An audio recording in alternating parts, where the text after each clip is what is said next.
kwako, we need to have a branch. But leo shida ukikuja huko, si unatoka hapo, mnaabudu mkiwa na dada yangu hapa, mnaabudu, mnaambia Mungu asante, si ndio? Bwana asifiwe sana. Bwana asifiwe. Mnaonekana ni kama mmechanganyikiwa kidogo, lakini ni sawa. Hakuna shida, endeleeni kuchanganyikiwa. Najua nikausigisi kama washika. Lakini ni mzuri sana kuelewa hivyo. I need many of you to become pastors.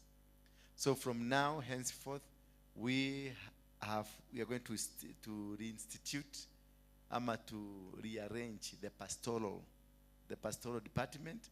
I want to pick new people to be limed with the old people, to produce as many as possible. Because we need to have pastors in Thika, we need to have pastors in Nakuru, we need to, like now Dubai has only one pastor. And there are so many here seated here, doing nothing. Sasa tukipeka mtu kama huyu, si unaweza kwenda Dubai? Na uende hubiri watu Dubai. Sasa imagine iko mtu mmoja peke yake, na hapa mmekaa na mmemfundishwa, and you understand what I want. You understand the ministry that I have. So we must be able to understand that we need to move now out. Wacha kukaa tu chini, unakujaga tu kukaa kusikiliza, unatoka kukaa kusikiliza, unatoka. I hate that. Sincerely I hate that. I want to be with you for 6 months, nimekutrain, na niambia sasa nimesikia nimekoma, I want to go somewhere. I want to start a branch somewhere. I want to be doing something. Sidio? Yeah. Wewe ndio utakuwa next Friday you'll be our pastor. So prepare for next Friday. Bwana Yesu asifiwe sana. We need to raise many people. So many people. And also we need to go for morning glories and also Sunday service. It's not a prerogative of one person. Bwana asifiwe. Si mnaona kwamba hiki anakuja na kanahubiri vizuri sana na mnafurahia. Why not you? Why not you? Agnes, why not you? Mbona usikuje ushike microphone uhubirie watu mpaka waseme leo neno imekuwa mzuri sana? Sio lazima ati ni mimi. No. Nataka nikuwe nikikuja once per month. Mnyinyi mnafanya the other job. I want to have wise men na evangelists here. This is synagogue. Bwana Yesu asifiwe sana. No, I cannot be always ati mimi one man guitar. Ati ni mimi hapa kila siku ni mimi. No. I need you to come and preach the word of God. Na unatoa mgurumo mpaka watu wanasikia kweli kuna siba. Kuna mtu anajua kuhubiri. Kuna wakati Belita alikuwa anahubiri. Sasa kamekujwa, kamekaa ni kama karatasi ya nylon ilianguka ndani ya moto. Hata Aworu, they used to preach very well. But sijui ama ni courage ilikosekana ama ni nini. But I want to pray that Wilfred prepare for the pulpit. Umeelewa? Prepare for the pulpit. All of you here, you are ministers of the word. So prepare. That is why God has chosen you to be here today. That's why God has chosen you to be constantly. Si church zote zinafanyanga kesha venye tunafanya. We do every Friday a kesha ambao sometimes mna feel ikuwa ni kanisa namna gani. No. It is inaitangwa a rigorous training. Rigorous training. Because God wants, the revival is already here and the teachers are less. So God is pushing Kemani. Shika microphone. Unatulid, unahubiri kabisa. Unakamata hii kitu kabisa mpaka inakaa mzuri. Dada yangu huyu naona sasa ameamka. Mimi nilikuwa nafikiria huyu ni mtu hajui hata kitu. Lakini angalia venye yako active. Ni venye alinyimwa nafasi. Bwana Yesu asifiwe sana. She's very active now. Mpaka unaona amekaa kama mzungu akiota jua, kwa sababu ni mtu ambaye ameanza kujirealize. Once you get the rhythm of yourself, you have the confidence and you'll be able to move, and in the sky is the limit. You can do wonderful things. Bwana asifiwe. Bwana asifiwe sana. Mimi nimekuta ule akifundisha na pale nikasikia wow, kumbe ni moto ngani? Kumbe moto gani anaweza, na tulikuwa na kijamaa kingine hapa kinatukoni. Tulikuwa na kijamaa kinatukoni hapa. Kumbe moto gani alikuwa hapa? Why did we have you? Alafu tunaita unaleta conman anakuja kukoni watu hapa. Ile kitu anajua ni kupiga masimu na kuchunguza ni nini kinaendelea, because you don't have confidence of yourself. But if we raise these people, we raise all of you, then we are going to have a strong pastoral, because I want a pastoral people team of 50 people. Bwana Yesu asifiwe sana. So hata hapa mko hamujafikisha the team I want, because nataka a team that tutaenda nayo crusade, a team ambao tutaenda nayo tuko na conferences, a team ambayo itakuwa, yani you have a team moja ikiondoka the church is intact and nobody can even, hata kuna mtu atafikiria kuna watu hawako. It is normal, it is going on. Bwana Yesu asifiwe sana. And that is what we need from you. Msikia mami? Si kuja hapa kulala na kutuangaliaga hivi ni kama unatupimia. Hapana, mapimano iishe. My friend, sasa najua vita ziliisha. Hi. Hallelujah. Yes.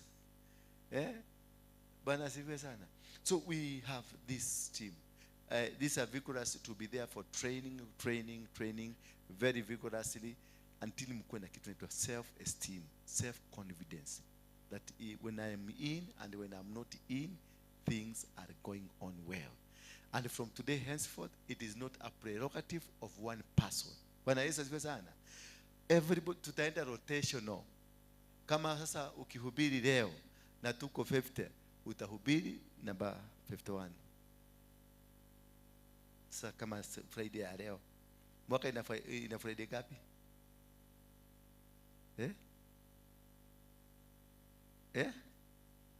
Yes, kama ni 40? 48. Kwa hivyo utahubiri Januari. Ukijahubiri Januari tarehe first, utahubiri Januari wiki ya 3. Ndio na hao wengine na wao kila mtu akamata rhythm, si ndio? Niguo roda.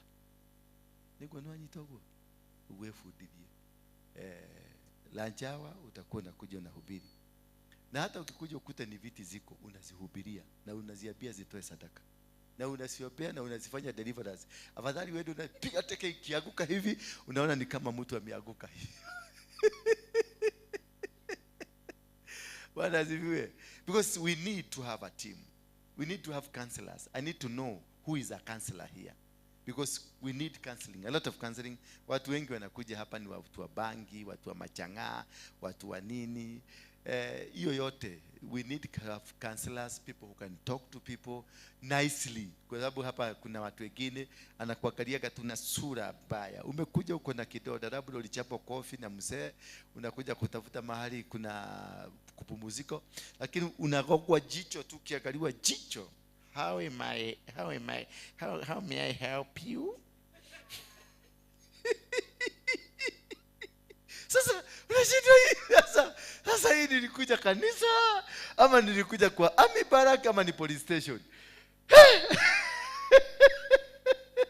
Sasa hiyo kitu ikikuja inakuja hiyo, mtu hawezi kukuja hapa tena. This is a home of injured people. Bwana Yesu asifiwe sana. You must understand that the synagogue is a home of what? Injured people, where they come to be treated. Kwa hivyo unakuja unashika mzuri, labda amekuwa injured na huko sasa ndio unashika mguu unachukua hivi ama unachukua hivi, unararua nyama hapa, unakuwa umeweka more injury. Bwana Yesu asifiwe sana. Kusikuongea ni kama unaongea ni kama unaongelesha maiti. Ongelesha mtu na muulize how are you. Kama ni mwanaume muulize how are you sir. Good afternoon sir. Good morning sir. Naongea na kisugu ya huko ndani, unakifinya na huko ndani. Good morning sir. Ama good morning madam. Naongea kama ni aje. Si ndio? Tunataka kuona avodito. Amechoka amelala, hataki kuona watu. Sasa mimi sijakwambia nimechoka. Usiku nimekuja kazi yako ndio ujue umenipimia ni wapi nimechoka na ni wapi amechoka amelala. Sasa hiyo imeweka sura ni kama ya ugali ile ya wibi. Oh yeah. Sasa hiyo mtu sasa akitoka hapa anaenda akisema nimechoma tiketi yangu. Nimetoka Nyahururu nimekuja huko. Nimechoma tiketi yangu. Nilikukutana na nyangumi kama imetolewa ndani ya maji. Haleluya. Let us be brothers keepers. Let us build the body of Christ. Tujenge mwili wa Kristo. Ulio na amani, ulio na upendo, ulio na mapenzi ya hali ya juu. Imagine, for God so loved the world that he gave his only begotten child, that whosoever believes in him shall be what? Shall not perish. So if God can give his only one son, or only one son, for your sake.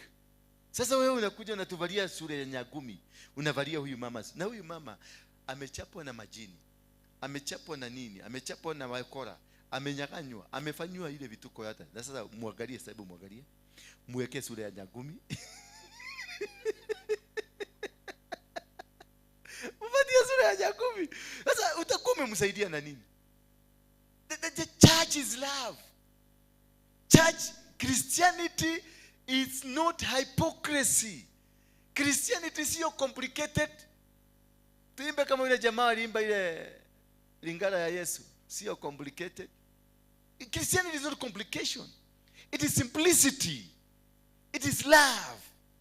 It is understanding one another and living in a position of knowing that this brother, this is my sister, this is my sister, this is my brother. Bwana Yesu asifiwe sana. You had a position. Ulikuwa na mahali ya kukaa ama una nyumba? Si uko na nyumba? Why are you here? Why are you here? Wewe si uko na nyumba? Why are you here? Simekuja kutafuta Mungu. Sasa kutana na kimutu kama hiki kimekuja kutafuta shetani badala ya Mungu. Kila kagoda na sura nyingine hii. How am I help you? May I help you? Nataka unisaidie na maji ya kunywa. We don't sell water here. You go and buy your water down there.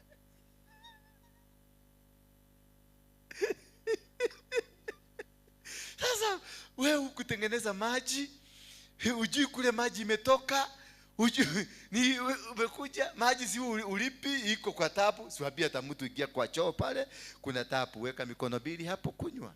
We don't have cups. Yes, we may not have cups. But why? Why even do that to a person? Bwana Yesu asifiwe sana.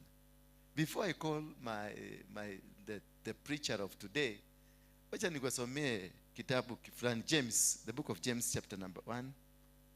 The book of James chapter number 1. So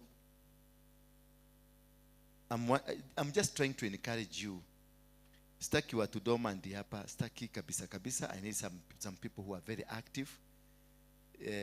Strive to be and to understand the word of God, so that you can be also teachers of the word. And hii kitabu nayo ifukuki, hata inakaa kama hawa.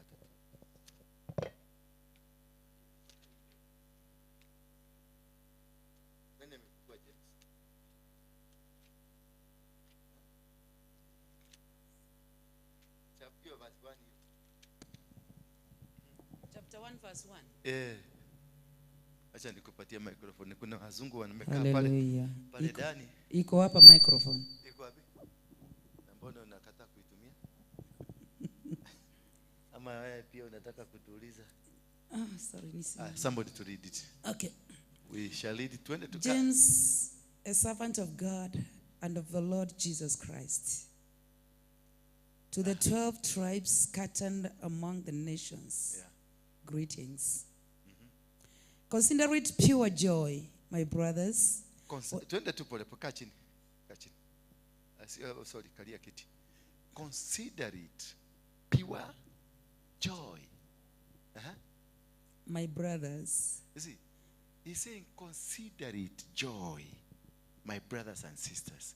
Yes, first of all, consider it joy. When you are doing what?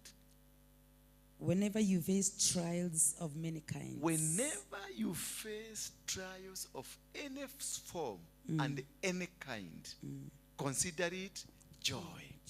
Whenever they come and abuse you, consider it joy. Whenever you face challenges of life, consider it joy. Whatever the difficulty of life that you are facing now, because we are in this world, and we are facing difficulties. We are facing challenges.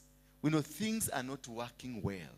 We know sometimes our houses, we are unable to pay rents. Maybe you have been thrown out. Maybe you have a challenge, family challenge. The children, watoto wako hawakusikii. Nothing is working. Wewe mwenyewe hujisikii. Unajua unaweza kuwa si watoto ni wazuri, mzee ni mzuri, lakini wewe mwenyewe haujisikii. So that is also a challenge because you don't understand yourself. Consider it joy. So that what, mommy? Go ahead. Because you know that the testing of your faith develops perseverance. The testing, give me a high. The testing of your faith develops what? Perseverance. So sometimes things you are facing in your life, the God has allowed them to happen so that you can have stamina to persevere. So that you can have stamina to walk through the stones, through thorns, through difficulties, through challenges, through abusers, through rejections, through whatever that happens in your life. Consider it joy. Because it will produce perseverance. And the perseverance will produce what? Perseverance must finish its work so that you may mature. So that you are made mature. Mature and complete. And complete. So if you don't go through trials, you don't become complete. And you don't mature.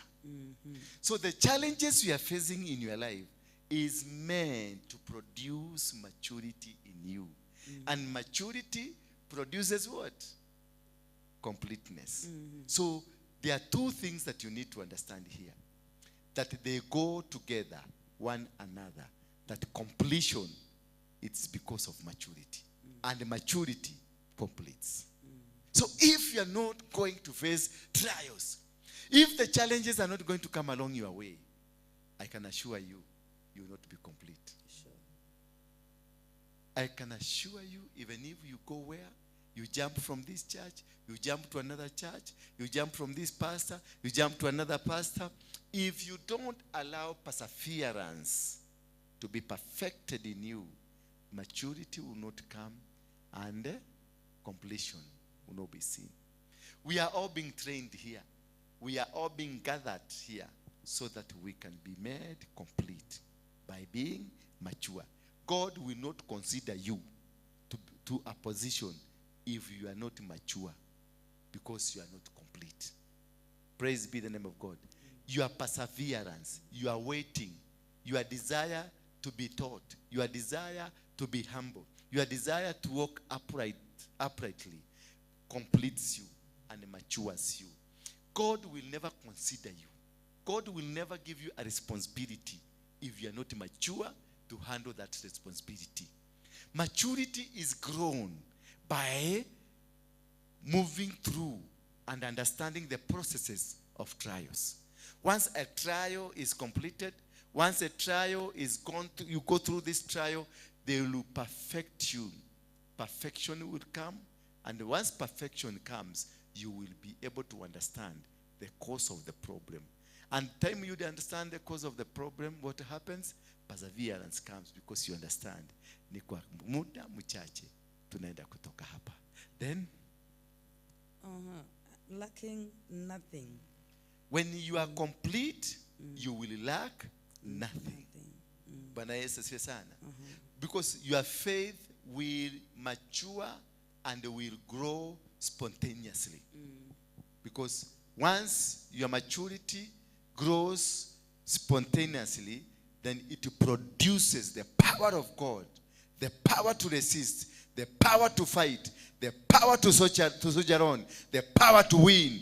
And nobody will be able to obstruct you because you have nothing lacking because you are with the power of God. If any of you lacks wisdom, you should ask God. If any of you lacks wisdom, meaning God also understands. you can lack wisdom. So if any of you, Rhoda, lacks wisdom, you should not go hang yourself. You should not go beat yourself, people. You should not go into the bush and try to destroy things because things are not working. Ask for the wisdom. Solomon went to the mountain, slaughtered 1,000 cows just to seek wisdom. Wisdom is the most expensive gift from God. The most, wachana na muujiza. Wachana na hiyo. The most expensive gift from God, it is that of wisdom. And until today, I'm the only one person who want to overtake it, because I'm going to overtake it. I'm going to slaughter 1,003 bulls. 1,003. Just nipite hiyo ya Solomon. Na moja mabili. Ndio ni overtake Solomon. The Bible says until today, nobody has such wisdom. Because nobody until today amepeana ng'ombe 1,000. Amechija ng'ombe 1,000. Nobody. So this is the most expensive wisdom. Wisdom, hekima, it is the most expensive gift that God can give you. And it's not given freely. Hekima is not given freely. It is sought after. And if anyone lacks,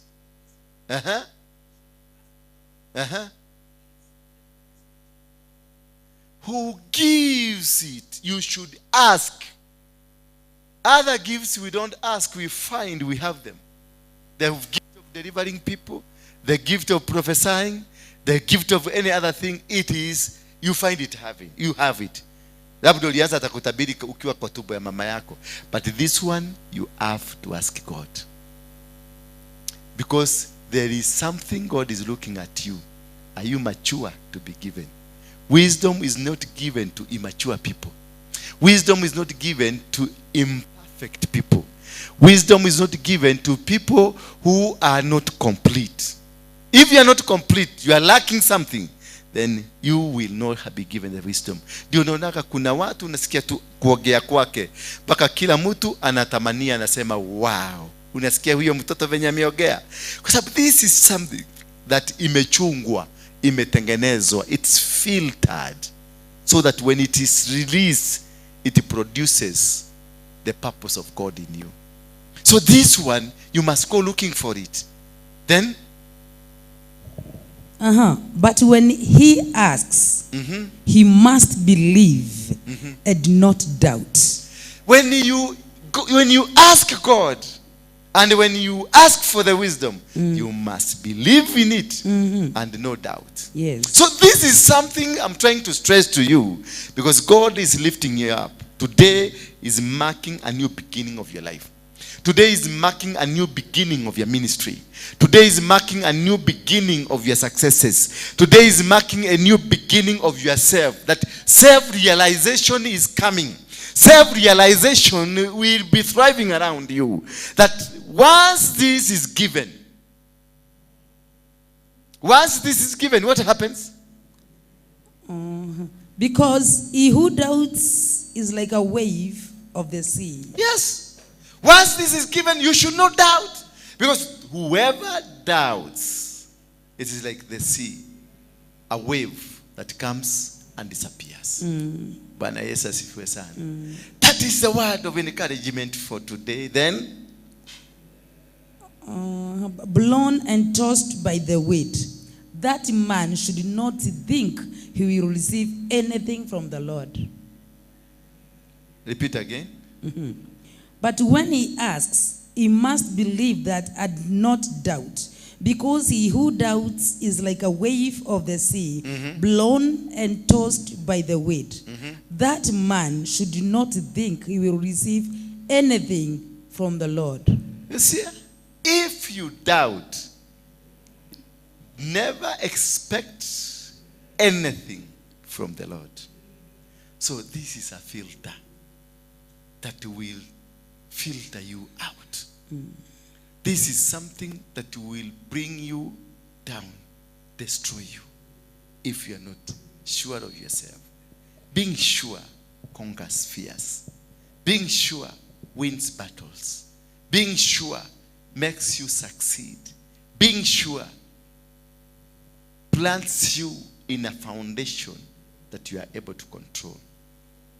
May our God of heaven make you realize that this is a test of a trial. Amen. And consider it Joy. Consider it Joy. Pure Joy. Joy. Whatever you are going through, it is not meant to destroy you. It is not meant to kill you. It is not meant to make you not succeed.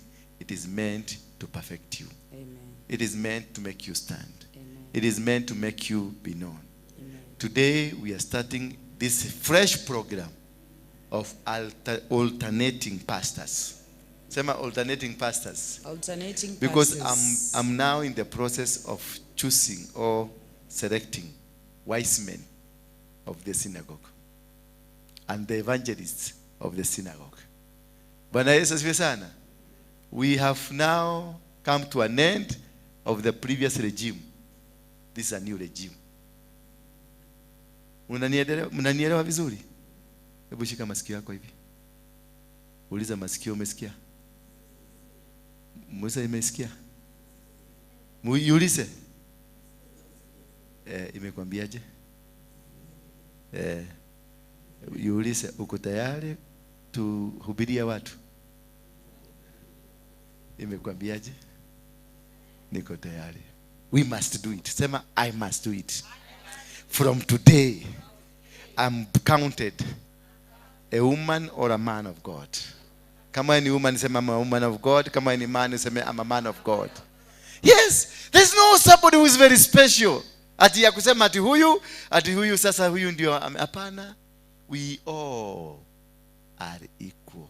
As long as we endure the trials, we are made perfect. We are made complete.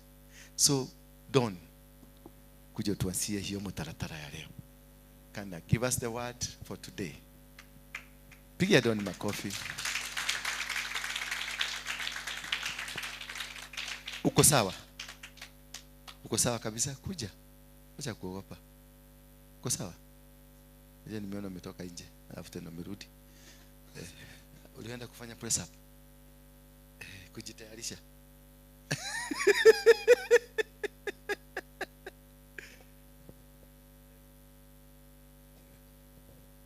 Hallelujah.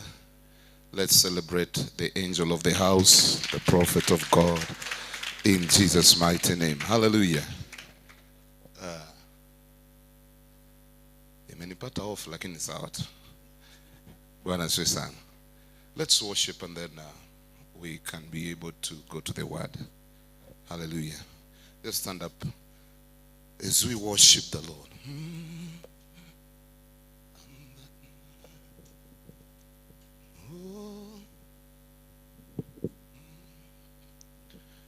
Just tell God something. I was seated there, Nanika.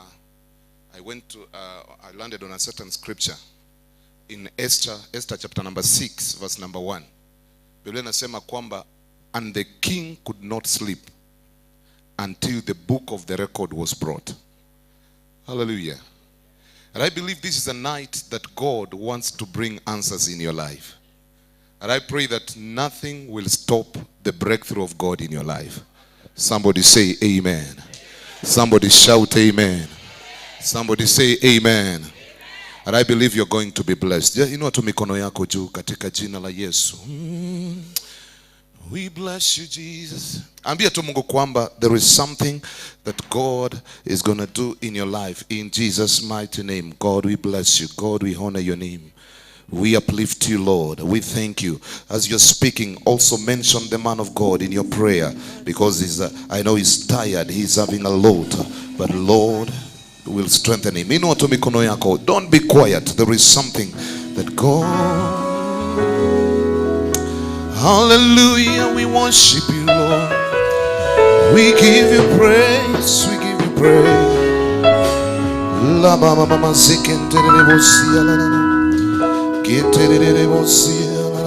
Just tell God something. Don't be quiet.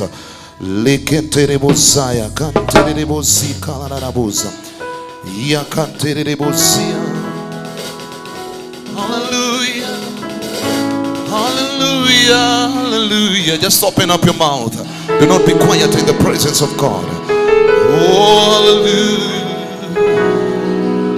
Hallelujah. Just tell him, you are the Lord in my life. You are the Lord. We give you praise.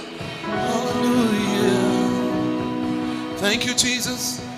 Vizazi hadi vizazi vya kufahamu wewe uliye Mungu wa kale na uliye Mungu wa leo. Kazi zako zaonyesha ukuu wako wewe. Umetukuka, umeinuliwa ewe Bwana. Vizazi hadi vizazi vya kufahamu wewe uliye Mungu wa kale na uliye Mungu wa leo. Kazi zako zaonyesha ukuu wako wewe. Umetukuka, umeinuliwa ewe Bwana. Inua tu mikono yako, mwambie vizazi, vizazi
our precious Lord. Hallelujah. We give you praise. Oh, Kanamoshi and Darana. Liribokosina Namase. Oh, Kiribana Mosika. Oh, hallelujah.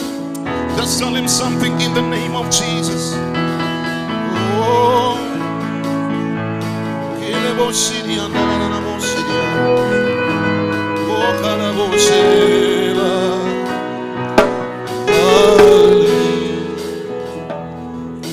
Jehovah, wewe ni Mungu, hakuna kama wewe. Imba Jehovah, Jehovah, wewe ni Mungu, hakuna kama wewe. Imba Jehovah, Jehovah, wewe ni Mungu, hakuna kama wewe. Inua mikono sema, Jehovah, wewe ni Mungu, hakuna kama wewe. Oh, sema Jehovah, Jehovah, wewe ni Mungu, hakuna kama wewe.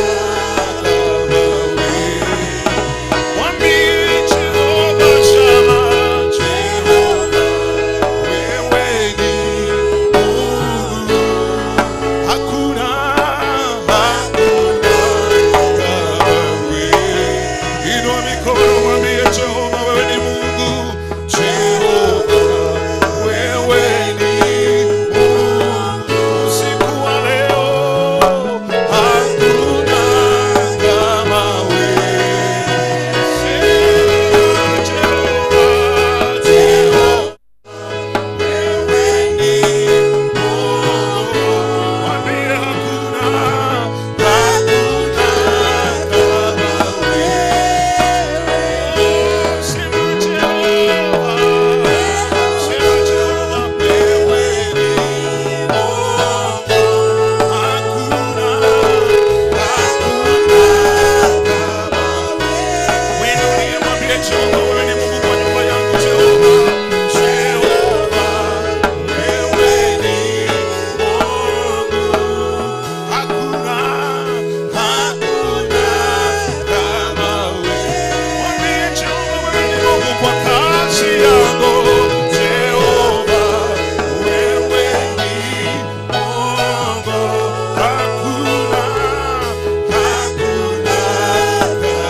Hallelujah. Just open up your mouth. In the mighty name of Jesus. What a mighty God we serve. What a precious God we serve. This night is not just a night.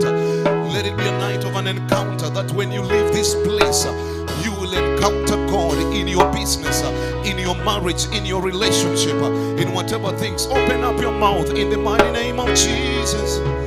Oh, Makarabo Shedere. Hallelujah. Just lift up your hands. Continue in the name of Jesus. Instrumentalists, continue in the name of Jesus.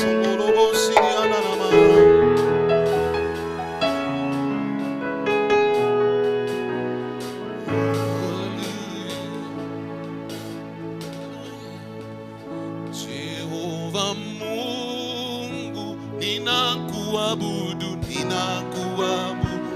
Jehova Mungu, ninakuabudu. Oh, Jehova Mungu, ninakuinua. Oh, Jehova Mungu, ninakuinua. Jehova Shama, ninakuinua. Mwambie Jehova Shama, ninakuinua.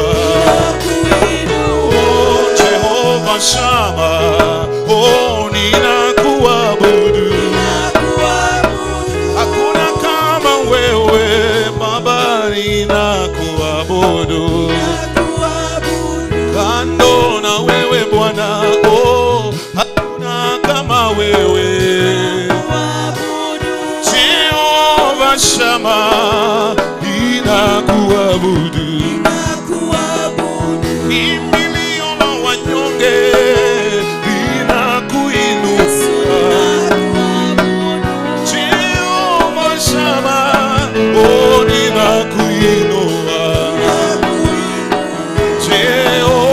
Shama, ninakuinua.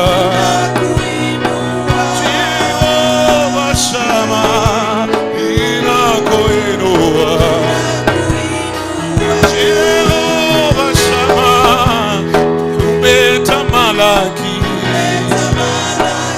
Jehova Shama, umetamalaki.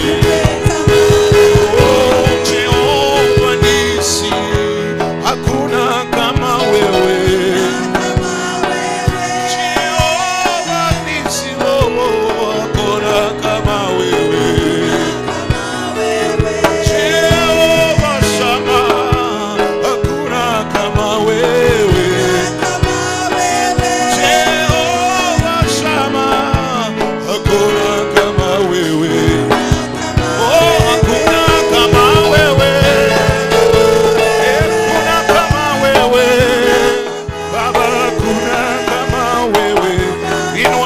Yako mwambie kama wewe. Oh, hakuna kama wewe. Baba, hakuna kama wewe. Oh, hakuna kama wewe. Oh, hakuna kama wewe. Oh, ninakuinua. Oh, ninakuinua. Baba, ninakuinua. Yesu, ninakuinua.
yako. Najua Bwana, najua Bwana, anatengeneza njia. Mwambie kwa furaha, mwambie Bwana, if it were not the Lord, where would you be? Tell me, najua Bwana, He's making a way for me. He's making a way for your marriage. He's making a way for your children. Sing, najua Bwana, najua anatengeneza njia katika huduma hii, katika maisha yako. Haleluya, anatengeneza njia. Inua mikono, mwambie najua Bwana.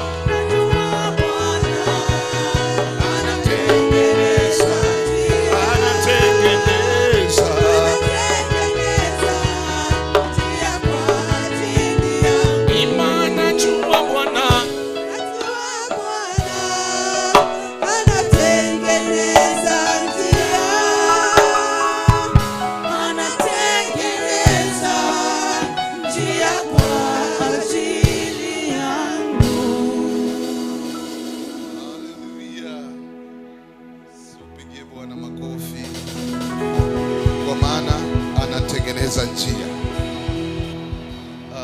Tumefanya praise kweli. So can we do one or two praise then we go to the word? Is it okay? Very okay. Geukia jirani yako. Mwambie usiku wa leo usipochezea Bwana ishia nyumbani. Hallelujah. Geukia mwingine, mwambie usipochezea Mungu wewe ndio uliua nyanya yangu. Hallelujah. It is good to praise the Lord. Give somebody a high five in Jesus' mighty name. Give somebody a high five kila moja. Hallelujah.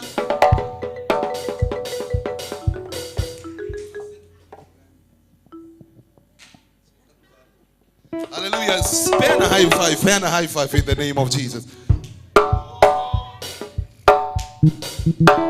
Oh, hakuna Mungu kama wewe.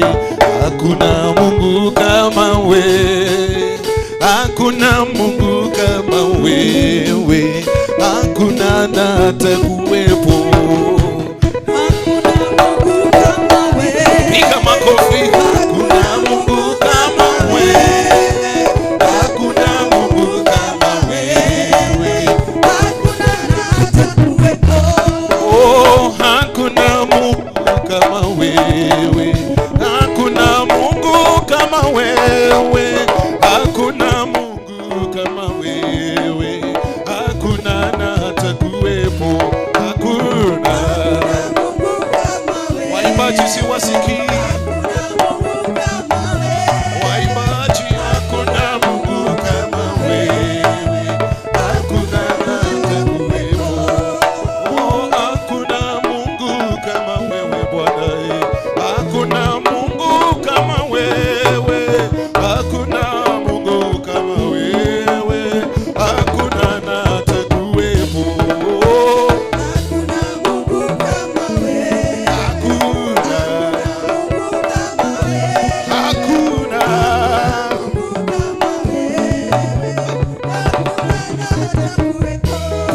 Kofi tu.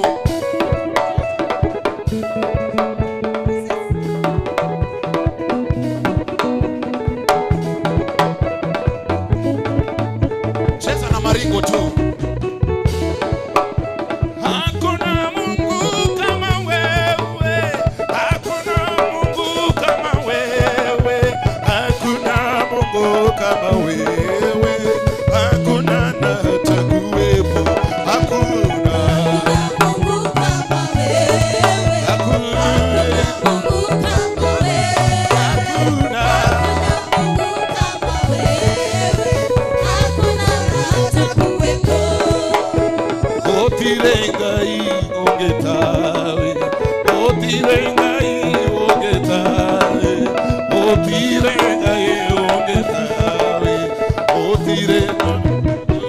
Hallelujah.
Nitarukia Bwana kwa kuwa yeye ameniona. Nitaruka, wewe ruka,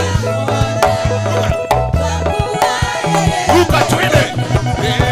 Nitarukia Bwana kwa kuwa yeye ameniona.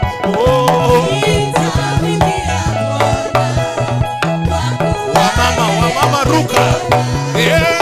Nitarukia Bwana kwa kuwa yeye ameniona.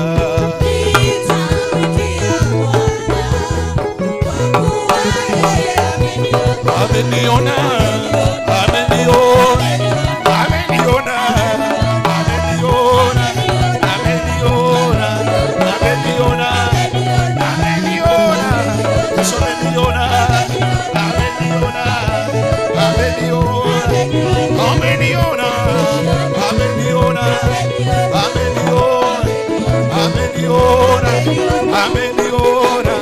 ameniona, ameniona, ameniona, ameniona yo, ameniona, ameniona, ameniona, ameniona, ameniona, ameniona, ameniona,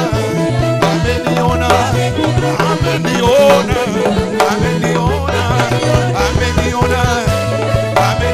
ameniona, ameniona, ameniona, ameniona, ameniona, ameniona, ameniona, Yahweh, Yahweh, Yahweh, Yahweh, Yahweh, Yahweh, hakuna Mungu kama Yahweh.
Tukizunguka zunguka kwenye kiti cha enzi, tutaimba hosana, tutaimba hosana, oh tutaimba hosana.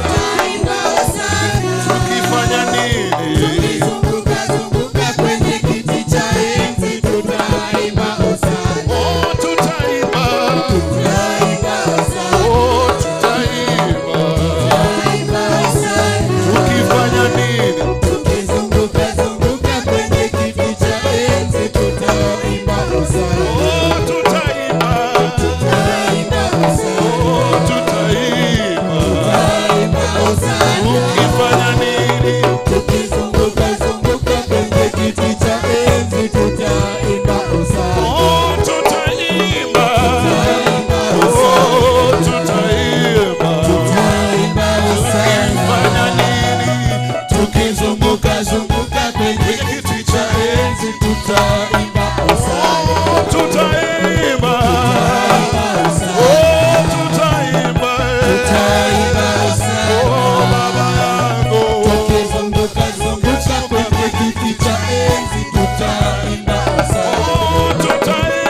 Ninakwatie ngai wakwa, ninakwatie tata.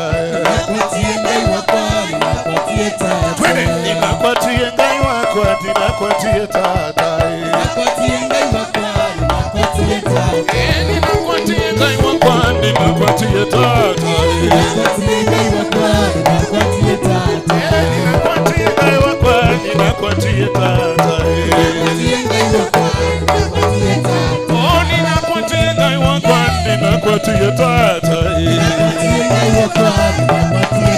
Oh, ninakwatie ngai wakwa, ninakwatie tata. Ninakwatie ngai wakwa, ninakwatie tata. Oh, ninakwatie ngai wakwa, ninakwatie tata. Ninakwatie ngai wakwa, ninakwatie tata. Oh, ninakwatie ngai wakwa, ninakwatie tata. Ninakwatie ngai wakwa, ninakwatie tata. Oh, ninakwatie ngai wakwa, ninakwatie tata. Oh, Ninakwatie ngai wakwa, ninakwatie tata. oh, ninakwatie ngai wakwa, ninakwatie tata. Ninakwatie ngai Katika. wakwa, ninakwatie tata. Haya, twende.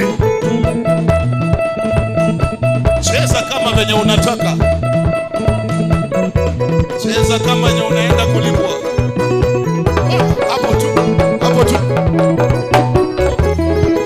Wakamba wako wapi sasa? Wapi vigelegele na nderemo?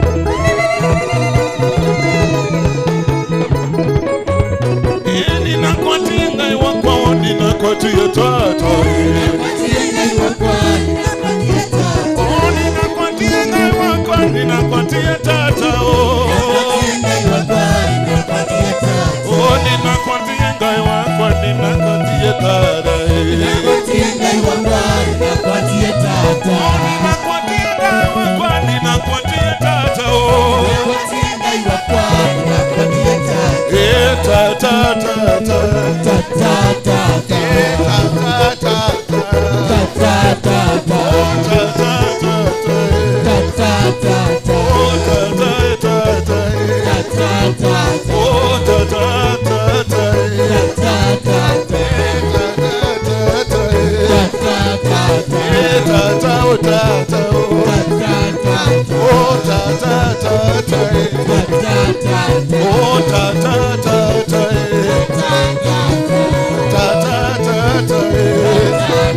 Katika, twende, twende, katika tu. Katika. Yao wakamba wako huko nyuma. Wacheza vyombo wote ni wakamba, sikia. Hapo tu. Katika, we twende tu, hapo hapo.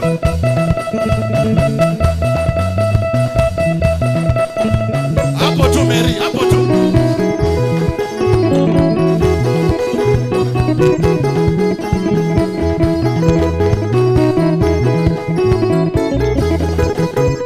So we must praise him. Praise him in African way. And so we must praise him. Praise him in African way.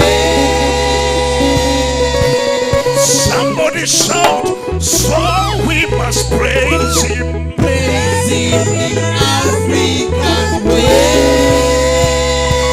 I did not hear you well. So we must praise him. Praise him in African way. If you are alive, celebrate to Jesus.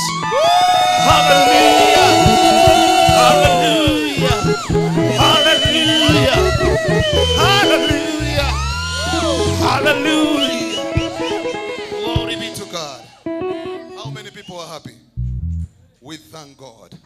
We celebrate God. Amen. We lift his name on high. Amen. We lift his name on high. Amen. For there is no God like him. Amen. Are you blessed? Amen. Are you blessed? Yes. Look at your neighbor and tell your neighbor, I am more than blessed. In Jesus' name. Amen. Why don't we clap for our beautiful singers in the name of Jesus? Unajua kitu kimoja unajivunianga ya kwako, si ndio? Yes. Unajivunia ya kwa? Mungu ametusaidia kwa hakuna praise and worship ambayo iko na wadada beautiful kama hii. Hakuna praise and worship iko na majamaa handsome kama hii. Ndio maana tunaitwa synagogue. Hallelujah. Wewe ngoja tu. Sunday tutawatokea. Ambia mwenzako Sunday tutawatokea. Na Sunday apostle wako ready kwa sababu yako. So make sure unakuja expectant. Hallelujah. You come like a pregnant woman who is about to give birth. Am I talking to somebody? Wewe ushaienda kwa labor ward ukapata mama ambaye anataka kuzaa naimba worship. Mjanishika. Have you ever gone to a labor ward and found a woman who wants to give birth singing worship? Si inakuanga tu wa. Yes. Wa. Amenipanua Bwana. Amenipanua Bwana. Amenipanua Bwana. Amenipanua Bwana. Oh, amenipanua. Amenipanua Bwana. Sukuma mwenzako tu. Amenipanua Bwana. Oh, amenipanua Bwana. Amenipanua. Oh, amenipanua. Amenipanua Bwana. Amenipanua. Amenipanua Bwana. Oh, amenipanua Bwana. Amenipanua Bwana. Ameniinua Bwana. Ameniinua Bwana. Ameniinua Bwana. Ameniinua Bwana. Ameniinua. Ameniinua Bwana. Ameniinua. Ameniinua Bwana. Oh, ameniinua. Ameniinua Bwana. Ameniinua Bwana. Ameniongeza Bwana. Ameniongeza Bwana. Ameniongeza Bwana. Ameniongeza Bwana. Ameniongeza. Ameniongeza Bwana. Ameniongeza Bwana. Ameniongeza Bwana. Ameniongeza Bwana. Amenipanua Bwana. Amenipanua Bwana.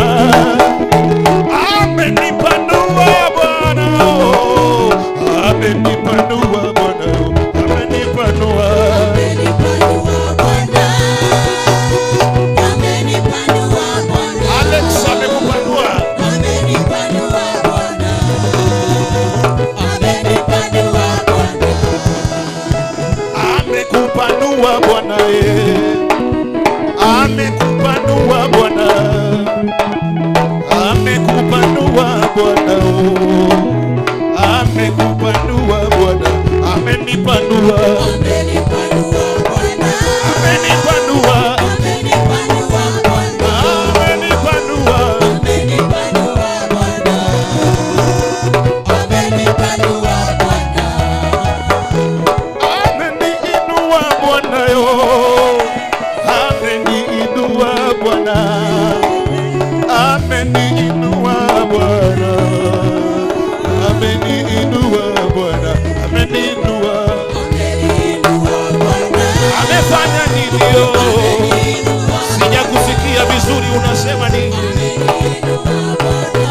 Oh, ameniinua Bwana. Yeah, ameniinua. Ameniinua Bwana. Oh, ameniinua. Ameniinua. Ameniinua Bwana. Oh, ameniinua. Ameniinua Bwana. Ameniinua. Ameniinua Bwana. Ameniinua Bwana. Ameniinua Bwana. Ameniinua. Ameniinua.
You can have your beautiful seat.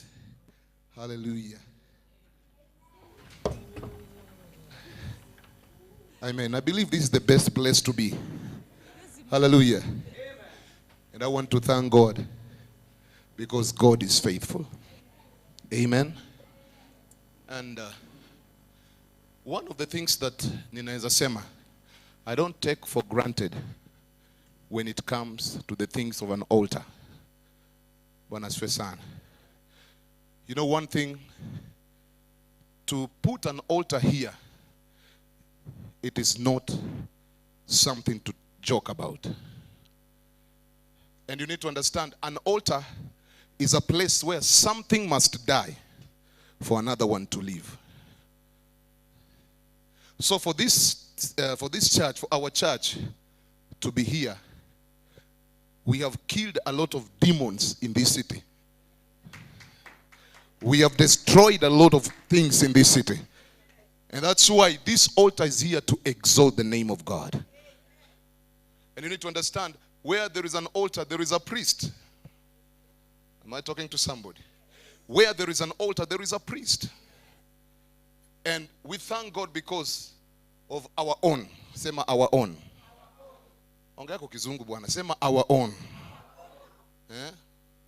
Can you be proud of your bishop, of your apostle, of your father? Huh? We love our own. If you love our own, celebrate him wherever he is. Amen. Show him some love. Show him some love. Amen. We love him so much. And I thank God for the years I've operated with him. I know how he works. Hallelujah. And apart from everything, he has been. Let me tell you one thing with the apostle. That's why I'm always close to him. Number one, he is the first man who made me kutumia ndege. Simnipigie kwa makofi bana. Tulikuwa Mombasa, tukafanya crusade. Na tulipomaliza ananiambia hauwezi rudi na barabara. Lazima upae juu. Lakini nilikuwa siku ya kwanza na hii uluya yangu nikakuwa na wasiwasi sana. Nilikuwa naona ni kama dunia inaenda kuisha. Na nikaona nikipelekwa Western. But alikuwa ananiambia tulia. Hallelujah. He has taught me a lot. He is a father. Apart from just being close to him, I respect the grace upon his life. Bwana asifiwe sana. We have been with him. I know what it means by this church being where it is. Tumepiga mashida. Amen. Ndio nasikia hata sometimes ukiona narukaruka hivi. Kuna siku tumeenda crusade Mombasa and I don't know nani alimuibia pesa. There was a lot of money. Lakini bado tuko tumesema vizuri. Sasa wakati tulifanya crusade hii kushika tukakasirika. Apostle akaniambia sasa, unajua tunapenda kuimba praise, tunapenda kudance, tunapenda kufanya deliverance. Tukasikizana, tufanyaje? Tukakuja kwa conclusion, akasema tuende Kadunda.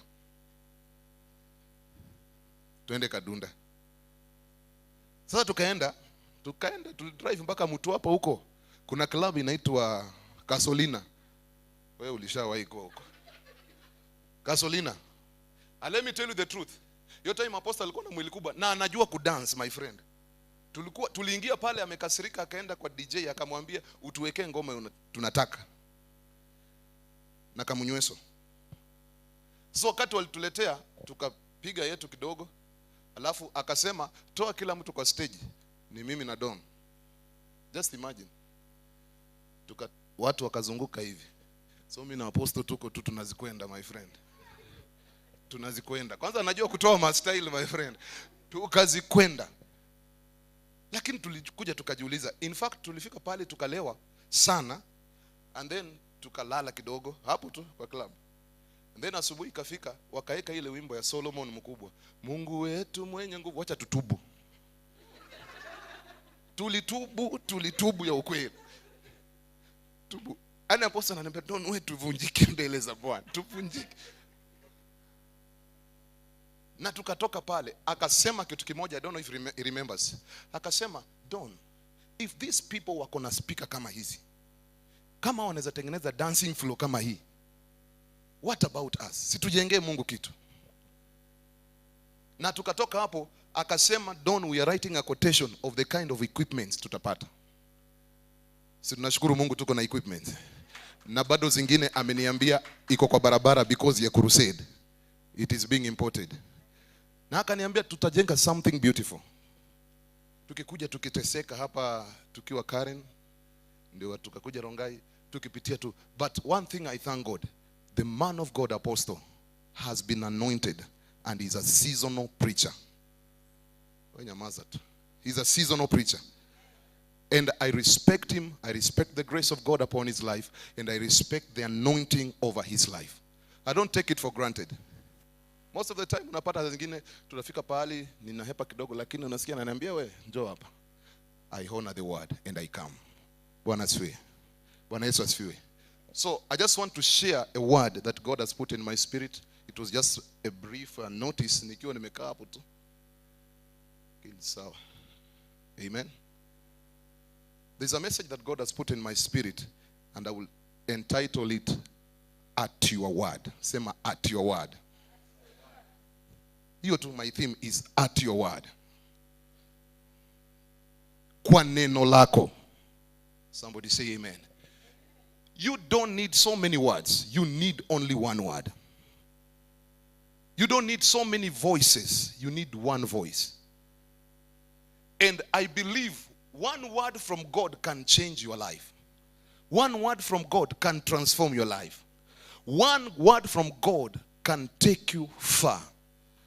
Praise the name of the Lord. That's why in the Bible, in the book of Genesis, the Bible says that he spoke and he said, let there be. One word created something. Hallelujah. And I believe this night, God is going to speak a word in your life. All right. God is going to speak a word in your life. God is going to speak a word in your situation. It doesn't matter how it looks like, how ugly it is, how miserable it is. But I know at the word of God, things will change. Am I talking to somebody? At the word of God, things will change. God can change that mess into a beautiful message. God can change that ugly picture to a beautiful picture. Somebody say amen. I don't need so many words. I only need one word. Only one word from the Lord. And that's why when I was telling you in the book of Esther chapter number 6, and the Bible says, this man, the king could not sleep. I pray that the king will not sleep until he speaks a word. Am I talking to somebody? The king will not sleep until he speaks a word. One word from God is enough to change your life. One word from God is enough to mess you up. Praise the name of the Lord. It is only a matter of belief. When you believe on the word that God has spoken into your life, the word will be activated in the realms of the spirit. Then it comes to manifest in the physical. Hallelujah. There are things that you have been waiting for. Just activate your belief, and God will allow the supernatural to give birth to what you have been asking. Am I talking to somebody? Let's go to the book of John chapter number 5. John chapter number 5. Glory be to God. Kwa neno lako. Kwa neno lako. When God says you will drive tomorrow, nobody can stop you. Okay. When God says you will give birth to twins, nobody can stop that. When God says you will build, nobody can stop that. When God says you will go to outside the country, nobody can stop that. I pray that God will speak a word into your life. I pray that God will speak a word into your life. I pray that God will speak a word into your life. Glory be to God. Somebody to read for us from verse number 2, then we go up to around 7.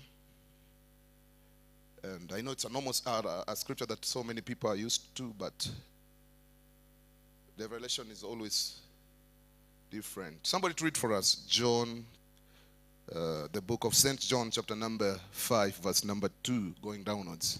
And God bless you. Somebody to read for us.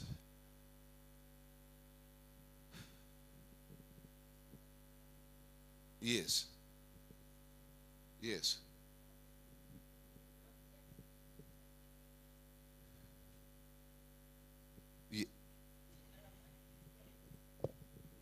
Which in Aramaic it's called Bethsaida.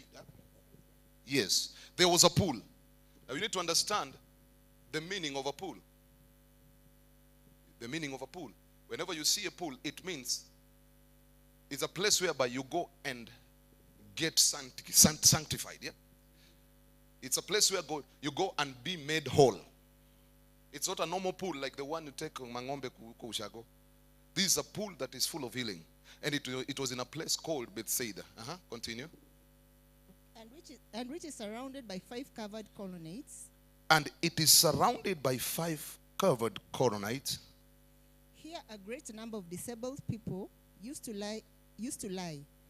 The blind, the lame, the paralyzed. At this pool, there were kind of people that used to surround the pool. Somebody say amen. Amen. Somebody say amen. Amen. This pool was made for people to get healed. So people could come and gather around the pool so that they can receive their healing. Am I talking to somebody? So that they can receive their miracle. And there were so many different people. The Bible says they were blind people. They were lame. They were lame. Yes. The blind. And the paralyzed. And the paralyzed. Wale waliopozwa, si ndio? Continue. One who was there had been an invalid for 38 years. There was a man who was there for 38 years. When Jesus saw him lying there. When Jesus saw him lying or sleeping there. And learned that he had been in this condition for a long time. And he learned that he had been in that condition for a long time. He asked him. Do you want to get well? Do you want to be made whole? Sir, the invalid replied, I have no one to help me into the pool when the water is stirred. While I'm trying to get in, someone else goes down ahead of me. Then Jesus said to him, get up, pick up your mat and walk. At once the man was cured. He picked up his mat and walked. Amen. Just stop there, my sister. Thank you. God bless you. Now, one of the things that you need to understand, you are the cause to why things are delaying in your life. Wewe ndio sababu ya vitu kuchelewa katika maisha yako. God has no problem of answering what you want or what you have asked. But you are the problem. This man, the Bible says, he was close to where his miracle is. But he could not have a revelation on how he could enter there. This man just stayed there, and the Bible says, watu walikuwa wanakuja wakipita. Hallelujah. I pray that usiwe one of the people that wengine watakuja wapokee muujiza hapa na wewe umisi. Mtu asikuje mgeni akapokea muujiza na wewe umisi. Unabaki kusema tu si ndio founder wa hii church. Na unakaukia tu hapa. Others are coming, they are getting their visa. Others are coming, they are driving cars. Others are coming, they are getting married. Wewe unapiga 70. Na mafuta inatiririka hapa. Sema ishindwe. Bwana sio sana. You should be a kind of person that knows how to persist. One of the keys that you need to have as a Christian is persistence. Hallelujah. It is persistence. When you persist, you will always overcome resistance. If you don't persist in some things, that's why when you come to church, do not expect the miracle of the same day. You should not expect to be done the same way. God can keep you so that he can make you and mold you. Hallelujah. Amen. Praise the name of the Lord. You keep on hoping against hope, despite the fact it has delayed. But I know it shall surely come to pass. I don't know if I'm talking to somebody. I know it has delayed. It has not come at the time I wanted. But one thing I know, it shall come to pass. One thing I know, I am the next one. One thing I know, I will have it. One thing I know, I am a candidate to that miracle. I will not stay at the pool for a long time. I will not stay at the pool for a long time. I will not wait for 001 to drive and I'm still there. No, I will take it by force. The Bible says the kingdom of God suffereth violence, and the violent take it by force. I pray for you tonight that God will accelerate your miracle. I pray that God will accelerate your miracle. By the grace upon the man of God, you will not leave this place the same. You will walk out with a miracle. Am I talking to somebody? The problem is not with God. The problem is with me. Hallelujah. God has brought an altar here for you. So when you're coming daily, you need to come and kneel down and believe that the report of the Lord in your life is sure. The testimony of the Lord is sure. You believe and say, do not. One of the things that kills us from getting our miracle is familiarity. You are too familiar. Most of the time, listen to me, I'll always run away from apostle.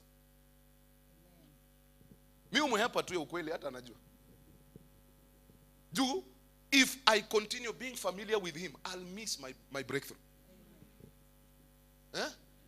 I'll miss my breakthrough. When you don't respect grace, you can never be showered by grace. When you don't respect grace, grace cannot work for you. I pray that you respect this grace. I pray that you respect this grace. It is the grace that lifts you. It is the grace that makes you. Hallelujah. I'm just surprised most people are giving testimony. It is the grace of God. And let me tell you one thing. Do not be among the people that will miss the season. In this season, God has raised the man of God, the prophet of God, the apostle.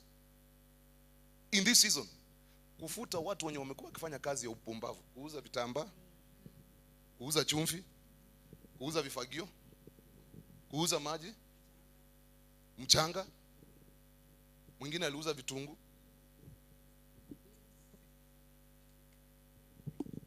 Na kuna pale mimi nishaikuwa tulipigishwa kazi sana. Tulipigishwa kazi pale sana. Hapo Uhuru Park. We did not have knowledge. Hatukuwa na maarifa. Tulitafuta mashilingi. Na tukapigishwa kazi. Tuliweka kwa beseni. Usiku. Tukaweka kwa mafuta. Akasema msitoke hapo, mko kwa magoti mmewekelea mashilingi. Rakabo shefe tekrabalo uskataya. Tunapiga power. Alafu tunaenda Uhuru Park. Sasa hiyo shilingi tulikuwa tunaweka kwa beseni hapo. Wewe unachukua shilingi moja, unaleta thao, unawacha kwa madhabahu, unachukua shilingi moja. Mimi nakwambia true story. Ziko ukiangalia kwa video hiyo jamaa utaniona niko hapo kama mwili kadogo kichwa kubwa.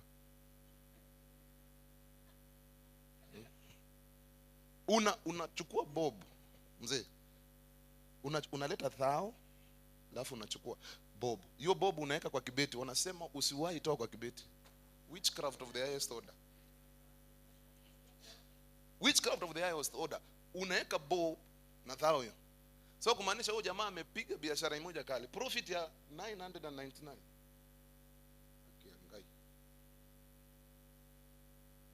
Na nakwambia hiyo bobo ukichukua uende nayo hautawahi kaukiwa.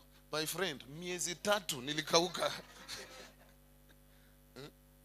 Ilikaa mbaya. I'm coming to a point in that scripture. My people perish for the lack of knowledge. There is no medicine to what you have or you want except the word of God. Hakuna kitu kingine unahitaji. You need the word. When you get the word brings life. Glory be to God. Glory be to God. And one of the things you need to understand with this man, the problem that caused this man to delay there was the mindset. Guza kichwa yako, sema hii kichwa. Funguka. Hallelujah. Wewe tuseme kwa mfano, Alex.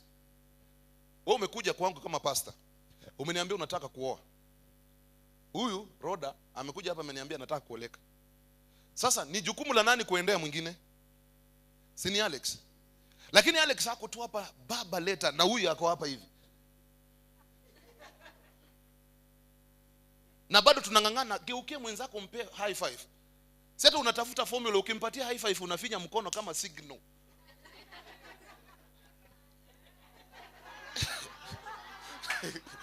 Unafinya mkono kama signal, unamwambia Roda wewe niko na wewe. But you're waiting, you're saying, oh man of God, wamekuombea, wamekupaka mafuta, wamekuosha na chumvi, wakakuchapa na kifagio, unangojea tu pale. After you have been prayed for, take a step. My brother, sijui kama nakuongelesha ukweli. Ni ukweli eh? Sasa chukua hatua. Si hapa nimesema uchukue hatua. Take a step. So this man is close to the pool for 38 years. Now, 38 years. When he came to this pool, how old was this man? Willie. Before he came to this pool, and when he came to that pool, how old was this man?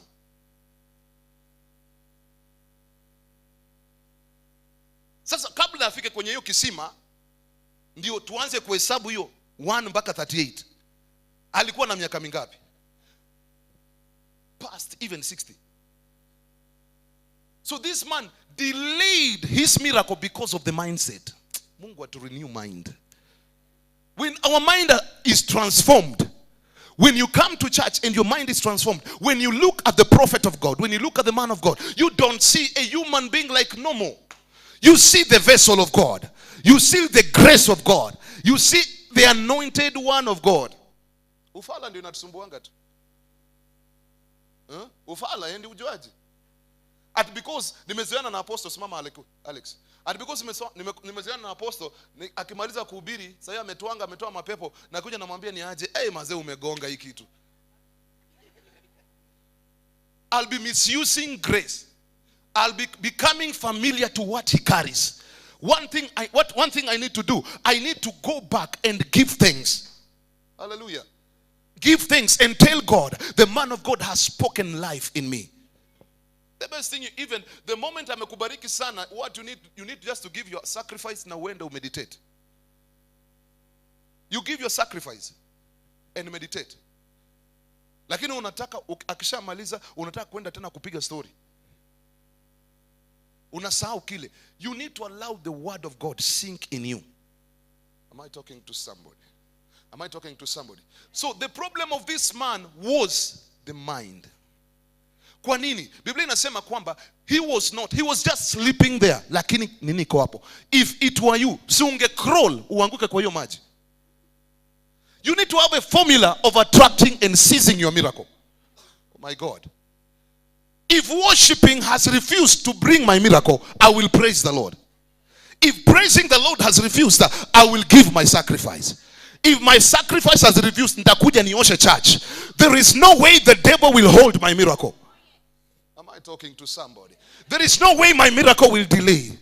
There is no way I will wait while others are passing. What? Mwingine watu wengine wanafanya tu harusi, wewe uko tu hapo unamngojea Bwana, tufia kwa mimi nimekataa. Wewe nimekataa. Wewe ukienda jua mimi ni next. Sema amen. Sema amen. I will not allow you to overtake me. No. As long as ninajua hiyo ndio kisima ya baraka, I will do whatever I will do to make sure I am there. Because this man could have crawled to the place. Na Biblia inasema kwamba, and then Yesu anatokea. Looking at this man, anamuuliza, what alisema nini? There is something he asked this man.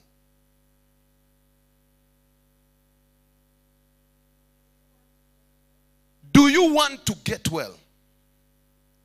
Mzai, do you want that miracle? Do you want that lady? So useme bana hiki tu. Do you want that lady? Huh?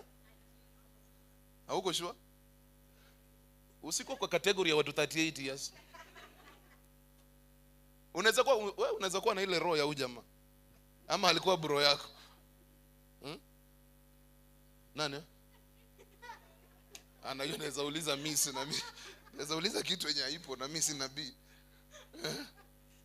Wewe najua yako. Do you want that lady? So nakubalika. You crawl to where she is.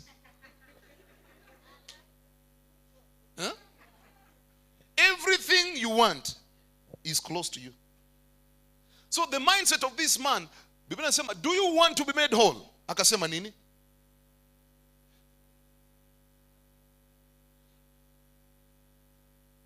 Sorry?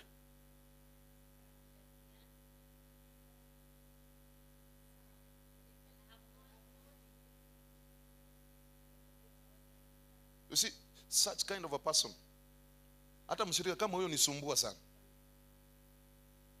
Mshirika kama huyo nisumbua sana.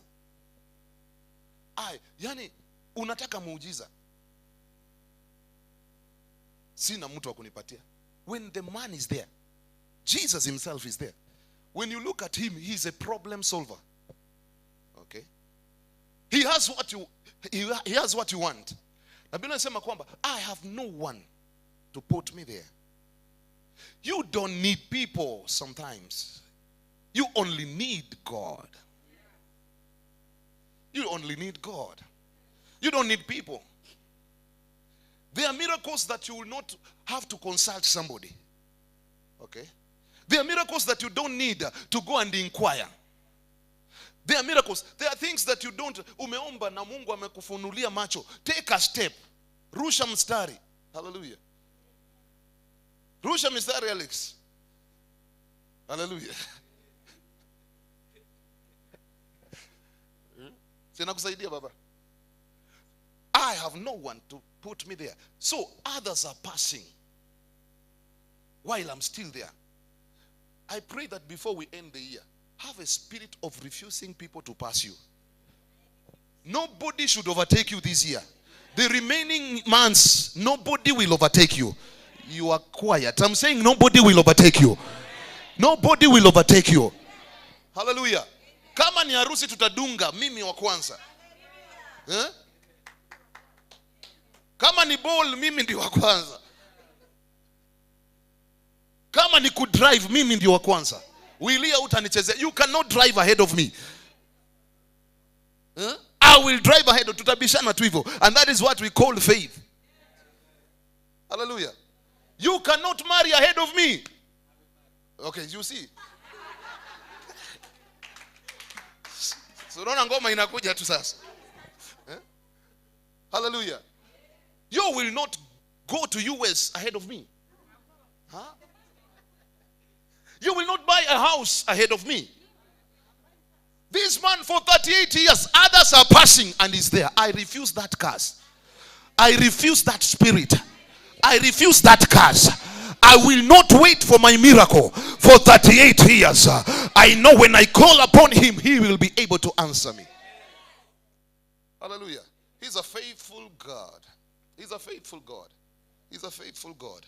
Why wait for a husband for 38 years? There are prayers you don't need to pray. You need to go to the marketplace. Am I talking to somebody?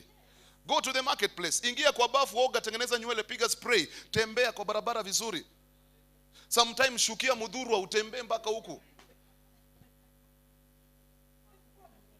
Watu wakucheki bwana. That's why I love this advertisement ya kitambo ya Kiwi. Hebu jitokeze, jionyeshe, sima 001 mbele ya watu. Yeah? You cannot attract some miracle until you step out. Oh God. Oh God. Until you step out. You cannot sing well. You cannot sing well until you come and do mistakes here. You cannot access the treasures of the kingdom until you know how to give in the altar. There is no prayer for breaking poverty. There is no prayer for breaking poverty. Am I talking to somebody? Mulikuwa mnangoja apostles wacha tu nichape kitu. Address breaker. Hallelujah. There is no prayer for breaking poverty. The only medicine of breaking poverty is through giving. You're quiet on that.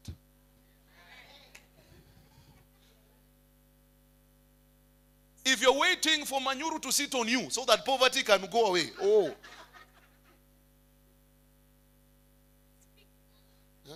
You atakukalia, afanya atafanya, wewe utakaukiwa tu pale. But the medicine to access the treasures of the kingdom, the riches of the kingdom. That's why the Bible says that I will go ahead of you. That is Isaiah 45. I will go ahead of you and I will break the gates of bronze and iron. And I will give you the treasures of the hidden places. My God. So this man, he has a treasure. He has a pool. But he's sitting there. I refuse to sit in this church more than 3 months. Na nikose kubarikiwa.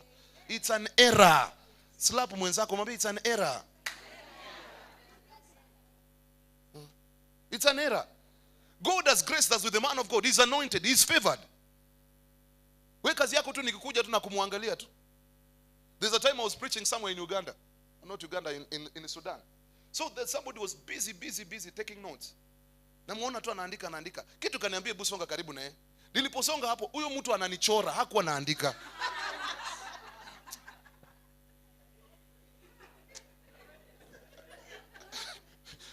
Mimi kwenda hapo naona mapua ni kweli ni yangu. Kaona macho kweli ni yangu. Kaona mimi ni fala. I saw myself as a foolish man. Na alikuwa kwa notes. So sometimes when you're preaching, make sure you note what somebody is doing. Na kweli alichora kichwa yangu kubwa vizuri na venye nimenyoa box. He wasn't taking notes. Alikuwa ananichora. So there are people that come to church. You will sit drawing preachers while others are receiving their blessings. You will sit drawing ushers hapa. Sometimes angalia vizuri wewe kuna mtu lazima amekuchora kwa church na hujui. Vile uko 1 GB mrefu mweupe na amekupaka kala. So this man sat there and the problem was his mind. Unless your mind is renewed. I told God, deal with my mindset. I knew apostle. We did all those things. We did all nonsense. But today, I don't want to look at him the way I used to look at him. I see grace. Oh my God. I see an anointing. I see God in him. I see overflow in him. And I tell you, child of God, refuse to be familiar with your prophet. Refuse to be familiar with your prophet. Your prophet is your prophet. Your prophet is your prophet. When you look at him, see God. And most people, you see, he keeps on saying hapa, ati kuna wase wanakujaga kunini, kuna wale wamekuja kwa sababu ya yeye. Tola, what? Dark and handsome. What brought you here? Amen? What brought you here? There's a man of God who was saying that there is a sister, alikuwa anakuja church mapema sana. Kwa ofisi yake huko kando kuna choo ya nje. So the sister could come, anakuja, anaoga, anatoa nguo, anaoga kwa bafu. Usiku saa 9 saa 10. Alafu anatoka nje, anazunguka akimwaga chumvi kwa choo. Akipossess huyo pastor. Akipossess huyo pastor. So the moment anafanya hivyo, hiyo wakati pastor anakuwa na mandoto tu fani. So siku moja huyo pastor akasikia kwa spirit atoke alale church. Alienda kwa nyumba akakuja akalala church. Alipokuja kulala church, alisikia usiku mtu anatembea na katochi na kamtungi. Alipochungulia akamwangalia, akafungua mlango, akaona ni yule dada, akaenda kwa choo, akajiandress. Na huyo pastor ni crazy sana. Alipomwangalia alinyamaza, huyo dada akaoga, akatoka. Kama kawa akaanza kuzunguka na juu akiwa uchi. Mungu akapatia huyo pastor ufunuo. Uzuri kwa ofisi yake kulikuwa na nyaunyo. Alirudi kwa ofisi. Alifuata huyo dada vizuri. Alimunyeshea mabambamu zake hizo tumatako. Akikemea akisema hiyo roho inakusumbua itoke. Hallelujah. Na akamwambia Mungu akusaidie upate. Lakini ule dada mbio nye alienda. You can imagine running naked. Unakaaje hata kwa nyumba yako toa nguo ukimbia uchione vile unakaa. Na ujirecord. Bwana siwe sana. You look very funny. So the lady went and she was so one of the things, when you look at your man of God, look at what is spiritual. What you can tap from him. He is loaded with a lot of things. You know, it's an error when a man of God goes back with what God has sent him to deliver to you. It's very bad. He doesn't feel well. He goes to the house and says, I preached, I thought Rhoda will take this blessing, but Rhoda was just too much in the congregation of ladies who are gossiping, in the council of men who are just gossiping. They don't want things to go well. But when a man of God comes and finds you, you are in order to receive. Oh my God, you will receive it. You will receive it. That's why your heart should always be ready. Every time I wake up, I always tell God, the moment you allow me to go to the house of God, I pray that my heart will receive. Praise the name of the Lord. So the problem of this man, number one, was mindset. Number two, he was a kind of person alipenda kusaidiwa tu. My friend, kwa hii ukitaka kusucceed kwa hii safari, wacha kuwa dependent kwa mwanadamu. Hallelujah. When your hope and your trust is in human being, you have failed. Your miracles will delay. Your progress will not appear. But when your trust and your hope is in the Lord, oh my God. When your hope is in the Lord, what you want will come to pass. Praise the name of the Lord. So this man was saying, people were passing. I do not have anybody. There are some miracles you don't need to be told, go for it. Hallelujah. Kuna miujiza zingine hauhitaji kusukumwa ama hauhitaji mtu ndiye akupeleke. You need to take a step of faith. Have a crazy faith and say, I'm going for it. Hallelujah. I'm going for it. This overnight, you need to purpose. At your word, I'm living with that blessing. You are quiet. Let me talk to these people. After this overnight, speak to yourself and say, at your word, I'm living with my miracle. At your word, I'm getting that thing in the name of Jesus. You have been asking God from Monday. It has delayed. But today, at the word of the Lord, am I talking to somebody? At the word of God, I will go out with my miracle. If it is your visa that has delayed, at his word, the visa can come out. If it's that money for business that has delayed, by and at his word, the business money will come. Am I talking to somebody? Am I talking to somebody? I am tired of waiting. I am tired of sitting at one place. I need to take a step of faith. Hallelujah. If you cannot walk, crawl. If you cannot crawl, run. Hallelujah. There are so many formulas to access your miracle. Hallelujah. Rains cannot stop me from coming to church on Sunday. Maandamano haiwezi nizuia.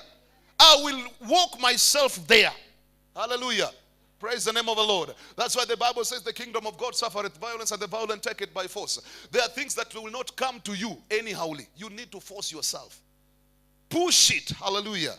Push it until it comes. When a woman is full of labor and she is in the labor ward, anaambiwanga sukuma. Hallelujah. Anaambiwa nini? Sema kama ushaifanya hivyo. Yes. Sukuma. Praise the name of the Lord. Some of you, the miracle is just here. Yani uko tu na labor pain unakasikia, lakini hutaki kupush. Alex, push that lady.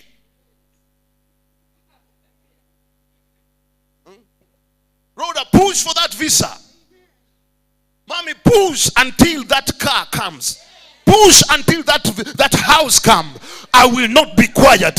I will not wait for my friends. I will not wait for anybody. I will push myself to the pool.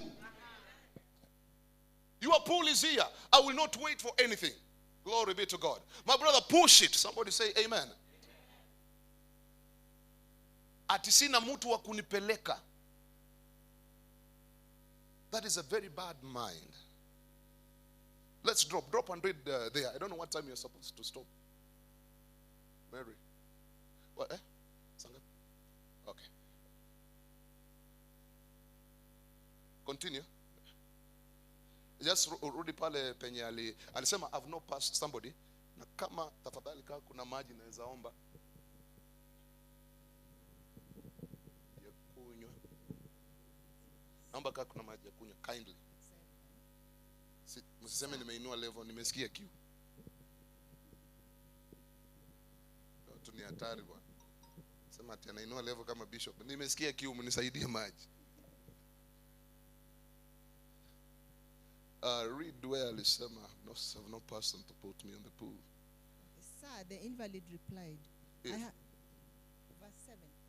Yes. Sir, the invalid replied, I have no one to help me into the pool when the water is stirred. I have no one. This mentality of you expecting from people should stop. We serve a God who supplies all our needs according to his glorious riches in Christ Jesus. Praise the name of the Lord. He knows what you want. The only thing you need to press the right button. Glory. Glory to God. Continue. While I'm trying to get in. While I'm trying to get in. Someone else goes down ahead of me. Mtu mwingine anaenda mbele yangu.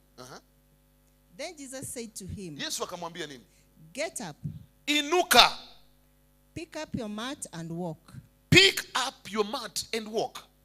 At once the man was cured. He picked up his mat and walked. Now listen to me. Listen to me very well. The first step to your miracle is standing. Kusimama. What did he tell him? The first one. Get up. Get up. Who can I use? Pick up your mat. Who can I use? Can I use you, Alex, kindly? Just for example. Just lala tu hapa.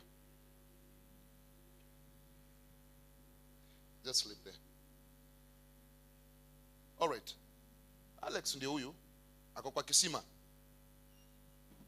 Amekuja the synagogue. Amekuwa akiomba Mungu ampatie bibi. Si ndio? Akimwambia nipatie wife. Hebu msee come. Come. So Alex has been asking God.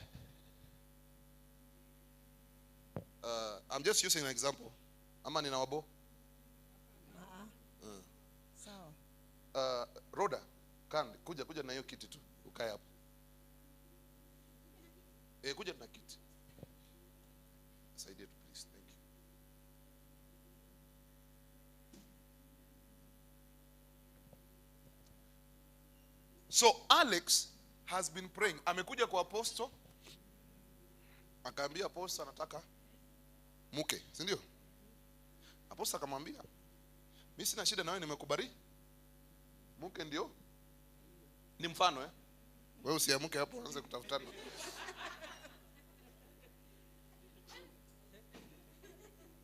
Mke ndio huyo. Sasa Aleki bado tu ametulia hapo. Huyu jamaa anatoka ushago Butere. Anakuja Nairobi synagogue. Anakutana na apostle. Apostle anamtwanga power. Jamaa anapita, anaenda. Because alimwambia anataka nini? Anataka mke. Okay. Na huyu jamaa kwa sababu ako na kiu kutoka Butere, amekula miwa, amekuja hapa na anataka mke seriously. Na ni Muluya. Na amekuja hapa because unajua wadada huko ni weusi na hapa ameangukia mweupe. Alex amezuba.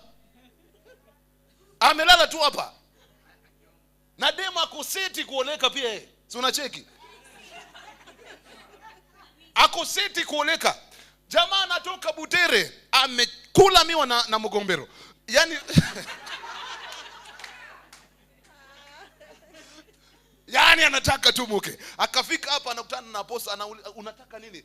A man of God, nataka mke. Umetaka mke? Na kuombea baraka na Mungu akusaidie upate mke mwema. Anakuja hapa anagongana na Alex. Kuja hapa kwanza. Unaharakisha ni? Yaani jamaa anataka sumecheki. Huyu jamaa amechoka na spirit ya delay. Alex yako hapa tu anangojea. Anangojea. Huyu jamaa ametoka Butere, amekula mgombero. Amekula mahindi choma. Ani jamaa na saa hizo amekuja. Ako tayari amefika synagogue, amekutana na apostle. Wadada wa church ni warembo kama venye roda hako. Jamaa kaa kwa yani hata kwa worship afungi macho, kazi yake tu ni kucheki venye vitu inaendelea hapo na mizigo za wadada ziko hapo. So haiko tu church hapo. Anakuja naambia apostle, anasema apostle anamwachilia baraka papa. Receive it. Anaenda anawahi huyo dem. Mshike mkono na muende pe mnaenda.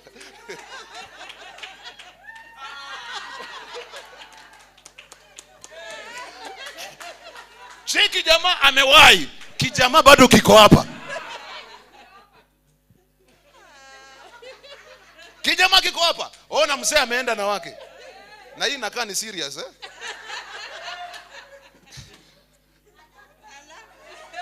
Ona cheki. Hiyo inakaa serious Muende muone apostle shauri yenu.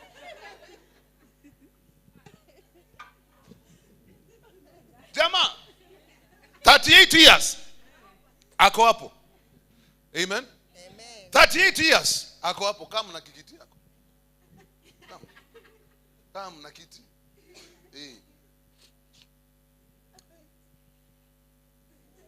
Kama na kiti.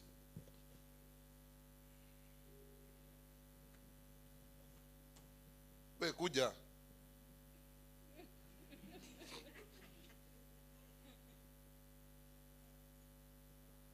Years. Watu wanapata muujiza. Hallelujah. Hallelujah. Hallelujah. Hallelujah. Simama hapo. Hallelujah. Roda saizi amefunga harusi. Wako Dubai. Wanakujanga tu end month kutoa sadaka.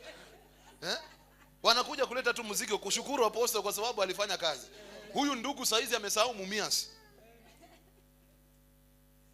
Amekaa na roda mpaka pia ameanza kuwa mweupe.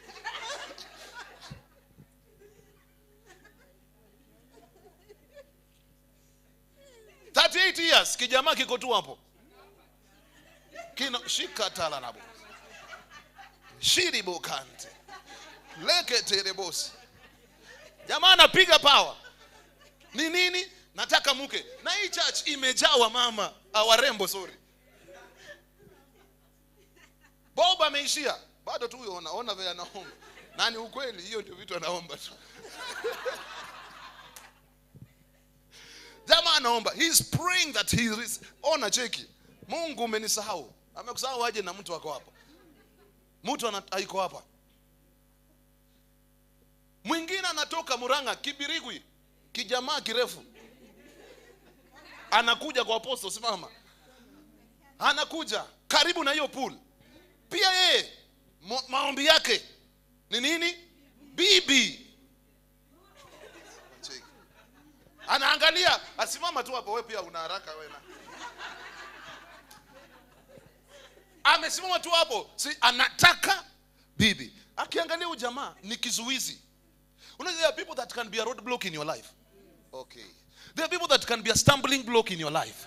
You need to get wisdom of how you can maneuver to your blessing. You need to get a revelation to escape to where you are supposed to be. So you cannot be stopping. So simame hapa nini na wasiwasi? Unataka tu demu. Dunia ni ngumu. Alex ni kizuizi. Huyu jamaa ametoka Kibirigwi Muranga huko ndani. Amekuja anataka bibi. Na amekuja kwa church. Maombi inapigwa, sifa inapigwa, lakini kazi yake ni kuangalia huku na huku. Ako very sharp. Anacheki ni nani atawahi. Akafika pale akutana na apostle. Apostle akampiga power. Akamwambia go and receive your miracle. Anakutana na Alex. Alex anamzuia na huyu jamaa ako kwa pula. Jamaa anasema no. I will overtake you. Na anapoenda anavateka Alex anawahi dem. Suwahi huyo mzee. Cheki venye. Wewe wacha bwana. Mimi natufanya example na uko serious. Mimi nafanya example boss. Wewe jamaa uko serious on.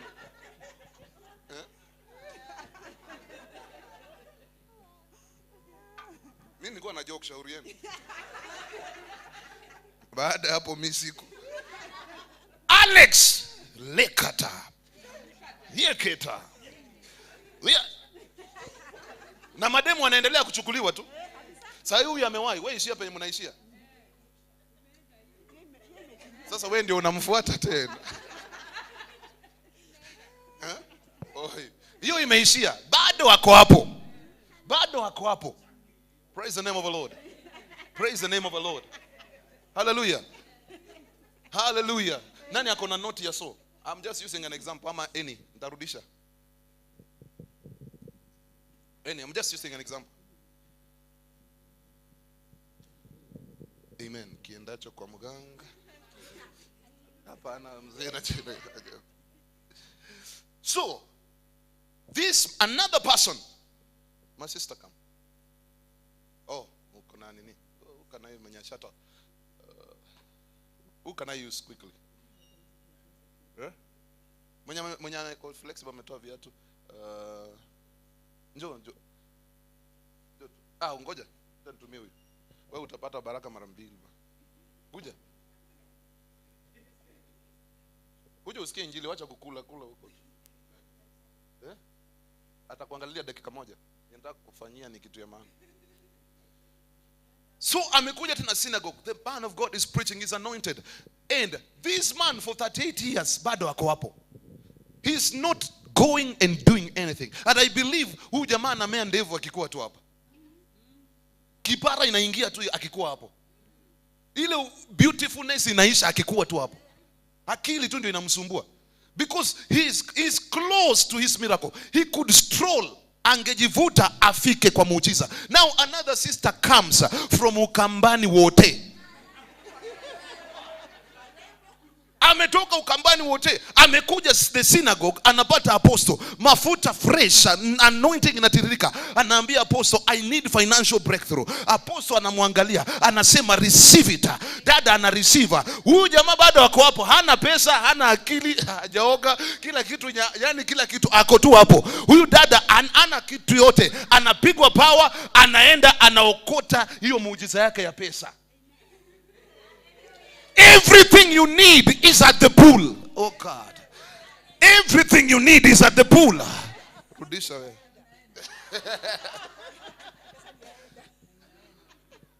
Tunafanya bado example. Siwende upike chai. Mbona una delay na chai ilikuwa inataka.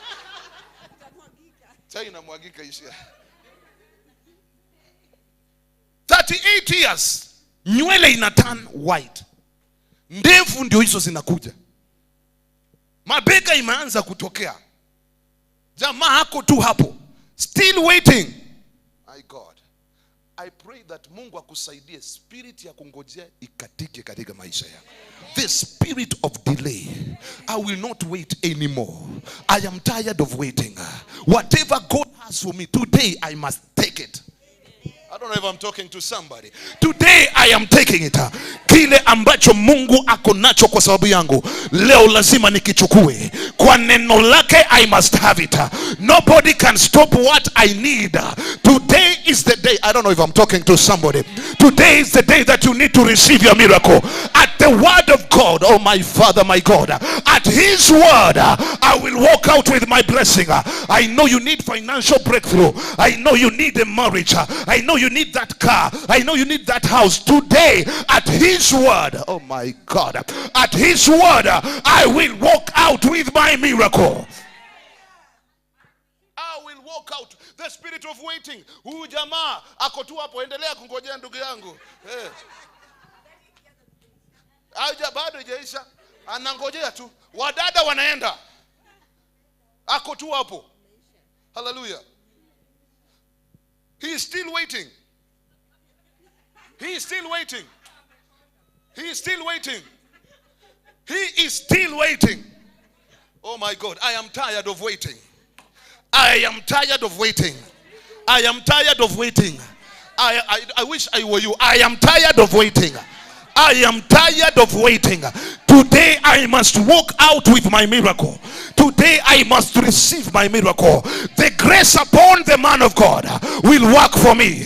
If it will not work for you, it will work for me. If it will not open doors for you, it will open doors for me. If it will not give you a child, it will give me a child. If it will not give you the visa, it will give me the visa. I don't know if I'm talking to somebody. I am tired of waiting. I am tired of being there for 38 years. I am tired of being there for all these. Others are getting it and I'm just there. Others are going with it and I'm just there. I refuse to wait. Slap your neighbor and say, I refuse to wait. I refuse to wait. I refuse to wait. Hallelujah. I refuse to wait. Wengine wanapata kazi, wewe bado uko hapo. Hakuna kitu kama hiyo. I refuse to wait. Others are getting their visa to another country and wewe bado tu uko hapo, kazi yako ni kwenda kwa embassy na unarudishwa. I refuse to wait. I pray that God will do something in your life. I don't know if I'm talking to somebody. I pray that God will do something in your life. The way that man came and took a wife is the same way you will do it in the name of Jesus. He is a God who is not a man that can lie. His promises are yes and amen. When he speaks a word into your life, the word becomes life. Am I talking to somebody? Am I talking to somebody? Am I talking to somebody? I will not wait. Aleki bado wako hapo. Wase wanapata muujiza. Wanatoka Kitale, wanakuja the synagogue, wanapata muujiza. Jamaa bado wako hapa anakata ndimi. Bwana nipatie mke. Ulisikia wapi? Endelea tu kuomba hapa, wengine wakinyakua. Sikia vile anaomba. Sikia vitu anaomba. Mpaka anarusha mguu. Vitu anaomba, endelea kurusha hata miguu. Ona sasa hizi vitu. Anangoja wajamaa wanakuja wanapokea. Hallelujah, hallelujah, hallelujah. Somebody was a key. Somebody was a key. Kifungu na kurudishia yote tu ndio tujue unafunganga mlango wako. Hallelujah, thank God. Another one, praise the name of the Lord. He comes in. He comes from Maua, Meru. He lands in Nairobi. He asks, where is the church? They tell him the synagogue. And when he comes to the synagogue, he finds the apostle. And he tells the apostle, I need a car. Niko na shamba ya miraa, lakini sina gari ya kubeba. Ati shamba ya miraa. Niko na shamba, I need a car. Praise the name of the Lord. I need a car. And the man of God looks at him and tells him, I release that car in your life. But jamaa ako hapa bado anangojea.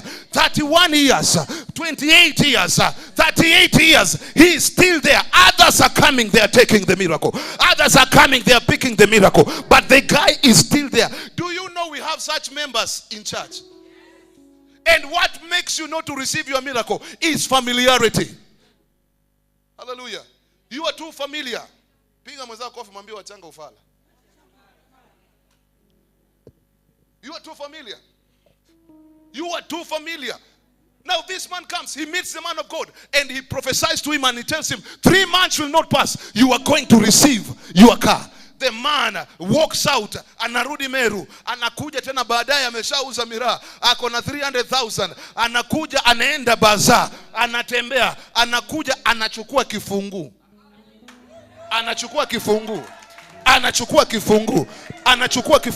And this foolish man is still waiting 38 years.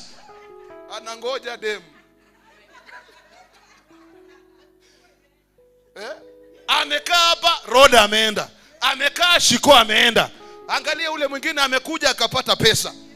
Angalia mzee amekuja akapata kifunguo ya gari. Ambia mwenzako stop being foolish.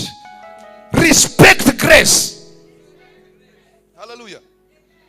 You are at the pool. I don't want this year to end kabla sijaendesha gari. Mafuta juu ya nabii wa Bwana apostle is enough to give me a car. You are a fool if you cannot say amen.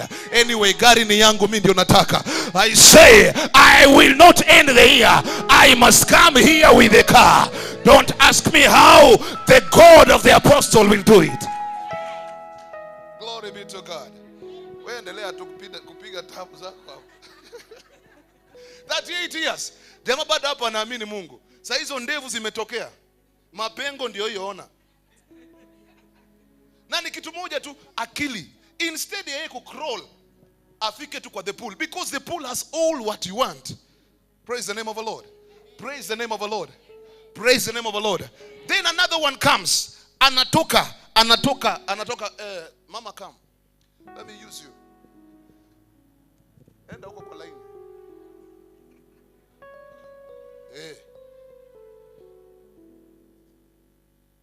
Hallelujah. Mwingine anatoka wapi? Anatoka Gilgil. Anakuja hapa. Anatafuta church town. Anauliza, which church will I go? Wanamwambia the synagogue. I saw it on the YouTube. Anasema munioneshe. Anabambana, anapita bus station, anakuja. Akikuja hapa anapatana na the prophet of God. Huyu dada anauliza nini? Anasema kwamba niko na shida ya tumbo na mgongo. Apostle anamwangalia anasema hiyo ni dawa ndogo kwetu. Hallelujah. By the way, kuna magonjwa zingine ndogo ndogo usiwaileta kwa church hapa. Kama ni kichwa inakuuma, meza panado mingi uipoe. Leta apostle vitu kali kama operation kubwa hizo. Sasa huyu dada anakuja, she's having a problem with the stomach and the back. He meets the man of God. But katika hiyo laini huyu jamaa anamzuia.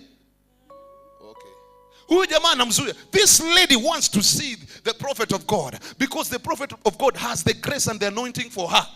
Lakini huyu jamaa na ufala yake tu amemzuia. So the lady anakaa hapo, but God comes and tells the lady, what do you want? I want to get healed. Then the man of God tells him, go and dip yourself. Go and take that oil. And that oil, you will oil yourself and you will be whole. The lady comes. Anapita huyu fala tu ako hapo. Anachukua mafuta. Anamwambia fungua. Akafungua. Hallelujah. Na hivyo ndio inatendeka tu. Akafungua. Akasema weka kwa mkono. Akaweka. Shika tumbo. Shika mgongo. Unasikiaje? Anarudi Gilgil. Akiwa amepata uponyaji. Lakini huyu jamaa ako hapo. Inua mkono, sema I refuse the spirit of delay. I refuse the spirit of stagnation. Today, at your word, I'm going with my miracle. I'm telling you, I'm going with my miracle. This is a night that God is going to remember some people. This is a night that God is going to perform a miracle. This is a night that God is going to wipe away your tears. That's what the Bible says, weeping may endure for a night, but joy comes in the morning. He will put a new song in my mouth, and I will praise and dance to the Lord. Am I talking to somebody? Am I talking to somebody? This man, 38 years, unasikiaje?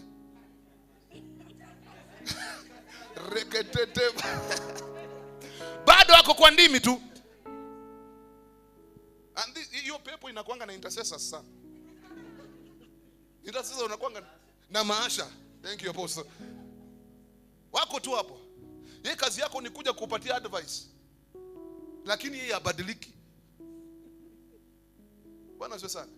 Do you know most intercessors hata akijipaka mafuta angarangi.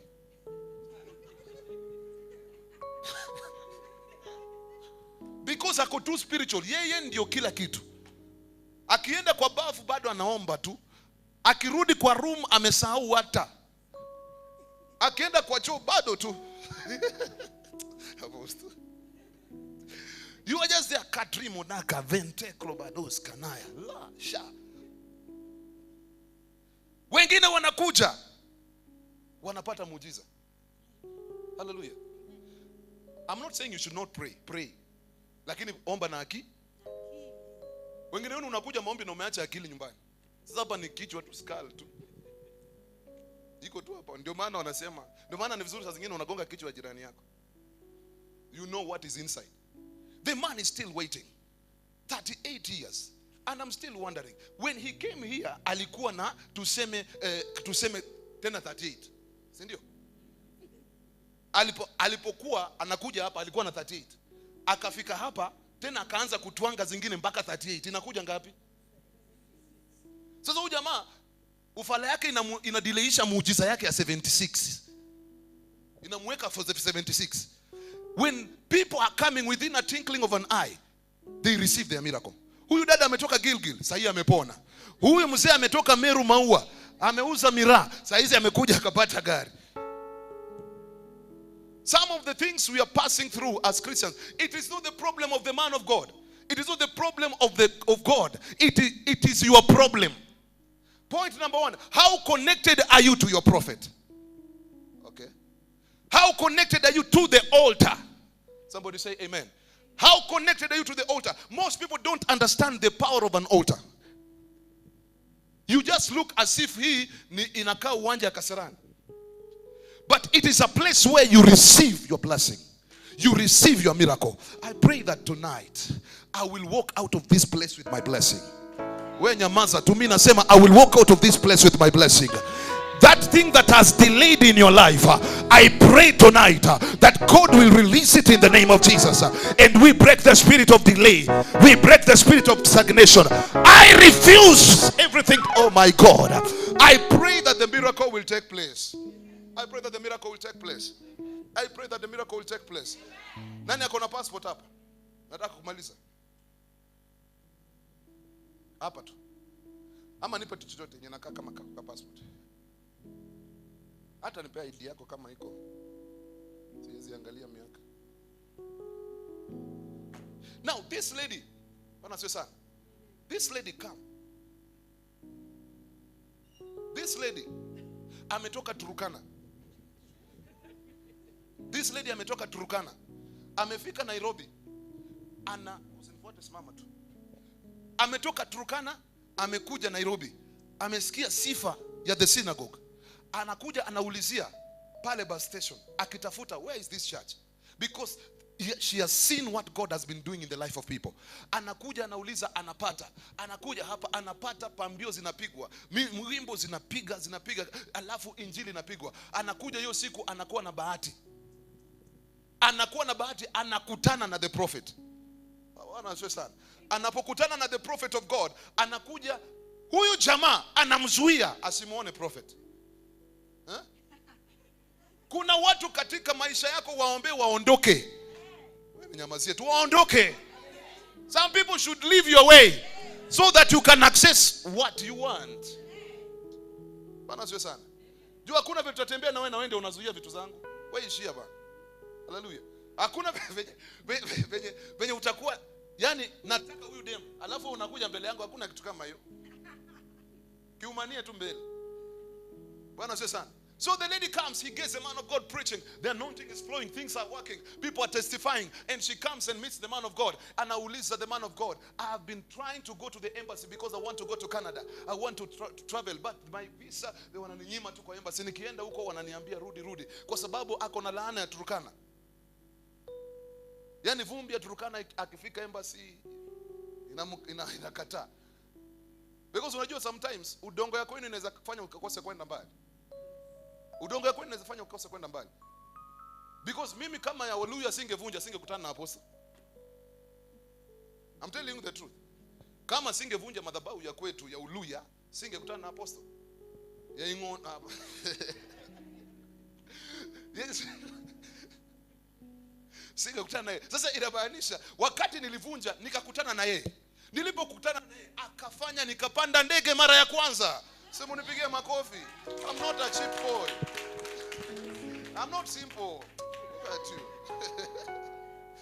Mimi nikapanda kwa ndege. Yaani mnasikia yako hivi tu. Bali nilipanda kwa ndege kupitia neema ya apostle. Hallelujah. Hata kama nilipanda hata apostle kale nicheka. Hiyo siku nilikuwa nimeshika kaniko kwa matatu. Kwa nimeshika hivi. Na macho ni kubwa, the apostle ananiangalia anaona tu mtoto huyu. Mimi nilikuwa naona kweli naisha. Nikafika pale kwa mawingu inafaa. Zaya akili ananiambia niko kwa nyumba ya matofari, niko kumbe kwa ndege. Wanakuletea kofi ukunywa lakini mkono inafaa tu hivi. Vitu ningo, my friend, kataa ujinga.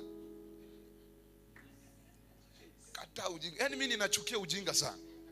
Kuanzia hiyo siku nasikianga tu kwenda kwa airport hata kama sina pesa ya kunipatilisha ndege. Nasikia tu kwenda kwa because alinisaidia kuvunja laana.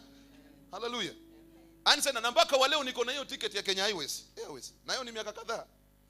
Nimeiweka pahali na in remembrance of it. Kwa ukumbusho hapa kumbukumbu. Hallelujah. Because God used him to introduce me somewhere. Oh my God. You need somebody to introduce you somewhere. You need somebody to push you somewhere. You need somebody that will make a way for you. Don't stay there for 38 years. I am tired of waiting. I am tired of delay. I refuse to take at his word. Okay. At his word. Huyu ametoka Turkana, amekuja Nairobi, amepata apostle anampiga power, anamwambia receiver, go to the embassy, and when you go there you will find favor and you will get your passport, you will get your whatever. Na dada anakuja, huyu jamaa alikuwa anamzuia lakini Mungu anafanya njia. Hallelujah. Anafanya njia. Anafanya njia. Nikisema hivyo kuna watu njia inafanyika. Anafanya njia. This lady goes back to the embassy. Akifika embassy, ule dada anamwangalia, anasema hakuna haja nikukazie tena. Chukua. She walks out with a testimony. Wa kwanza alitoka na bibi. Yule alitoka na bibi asimame. Kuja kwa bibi yako. Kuja kwa bibi yako. Kuja kwa bibi yako. Huyu wa kwanza aliwahi hiyo apostle. Wa pili mwenye alipata muujiza njoo hapa haraka. Cheki. Na my friend, msikuwe serious na hiki kitu. Wewe chukua wa mtu wako.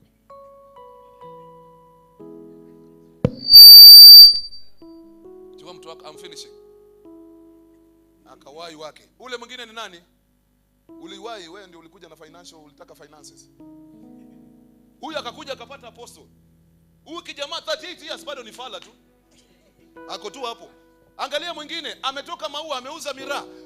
Akakuja hapa akapigwa pao akapata kifungu ya gari. Sasa hizi yako na Toyota cabin ya kubeba miraa. Wewe ukakuja hapa ulikuwa unateseka, wakakuombea financial breakthrough. Kuja ushike hii pesa lakini urudishe. Huyu akapata breakthrough. Ni nani mwingine? Ndio huyu wa Gilgil akakuja akapata nini? Lakini hii fala bado iko hapa. Kuna watu kanisani hawatawahi pata muujiza. Kwa sababu gani? Ya mazoea. Until Yesu alikuja, akakuja akamwambia ninamaliza ukweli. Akakuja akampata, akamuuliza, my brother, you have been here for a long time. What do you want? I want to be made whole. Sema hivyo. Yesu akamwambia, rise up. Inuka. Angalia. Mgongo imejikunja kwa sababu ya ujinga. Unaona? Sasa hizi ndio anaanza kuona watu wakiwa na 96 years. When mademu wote wameteki, huyu aliishia, huyu ameenda, huyu ameishia. Now, Yesu anamwambia, rise up. Pick up your mat. Two things you need to understand. You cannot access your miracle until you take a step. Until you rise up. Number two, pick up your tools. Pick up your mat. Hallelujah. God cannot bless you without doing something. If you're a praise and worship, come and do the thing. Amen. Come on, you an usher, do the thing. Miracle will follow you. Sasa huyu jamaa ya ukweli ninapomaliza saa hizi ndiye anataka kupata muujiza. Wadada wote wameenda, ndugu yangu, pole sana. Mademu wameenda. So inabidi sasa aombe maombi ya kukua father. Sasa hakuna kitu atasaidika. I pray for you that today you will pick up your mat and you will go. Hii tu ndio nataka kwa yote. Ai. Naona fara nyingine. Unarudisha. Mafuta pia unarudisha. Mimi sitaki hizo. Hiyo tu ndio nilikuwa serious. Inua mikono yako. Say, in the name of Jesus. In the name of Jesus. I will not wait. I will not wait for long. For long. 38 years. 38 years. Is not my portion. Is not my portion. 38 years. Is not my portion. Is not my portion. The spirit of delay in my life. The spirit of obstacles. The spirit of stagnation.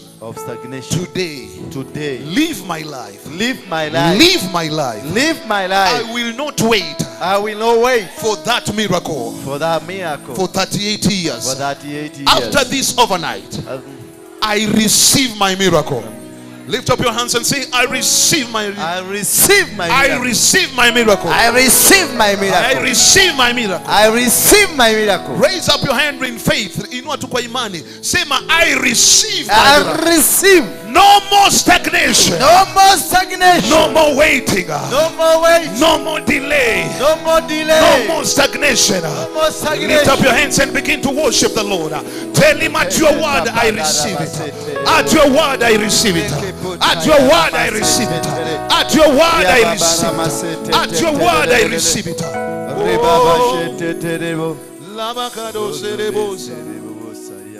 Oh, hallelujah. Mwambieni Bwana asante wanadamu. Oh, mwambieni Bwana asante.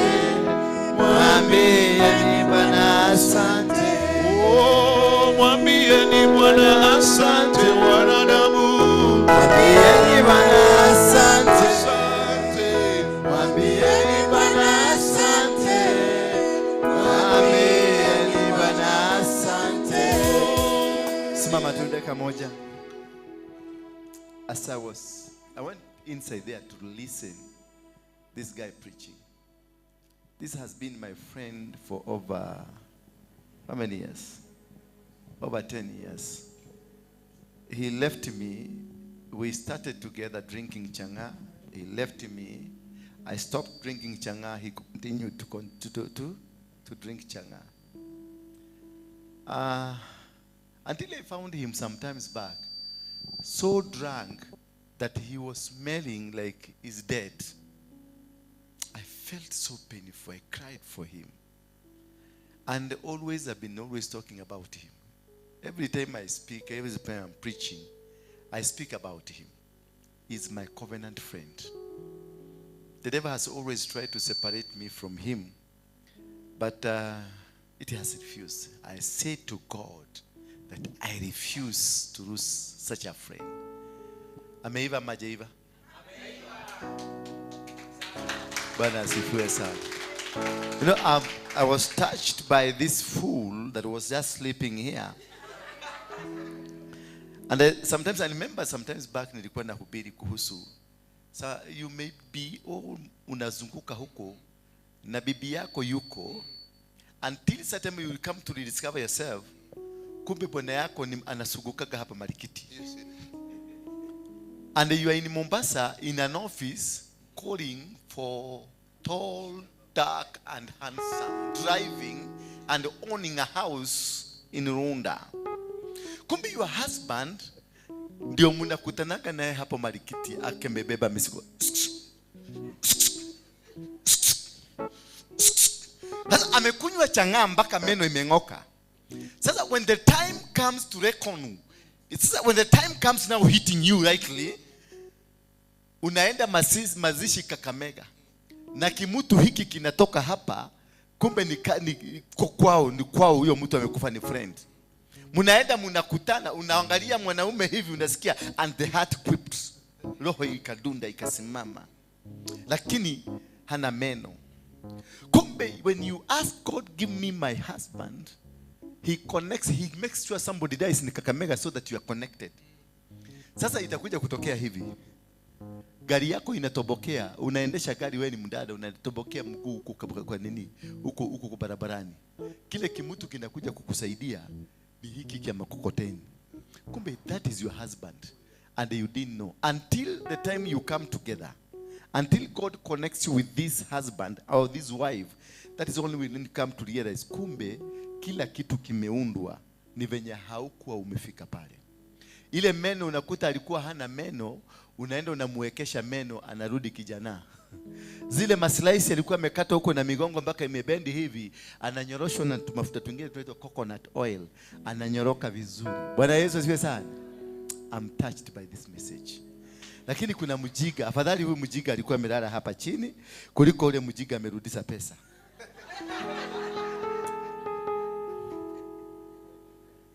Chika. Never again. Pesa ya madhabahu ukipatiwa beba. It is your key. It is the key to your life.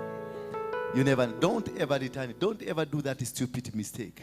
Sema sorry to God, not to me. Because ukipatiwa kitu hapa kwa madhabahu, God has connected it. In one way or the other one. God has connected. Don't. Me, I'm touched because I also want to pick the blessing of the teaching. I want just this cloth. This is Ebu Fuguatu. This was given to me today.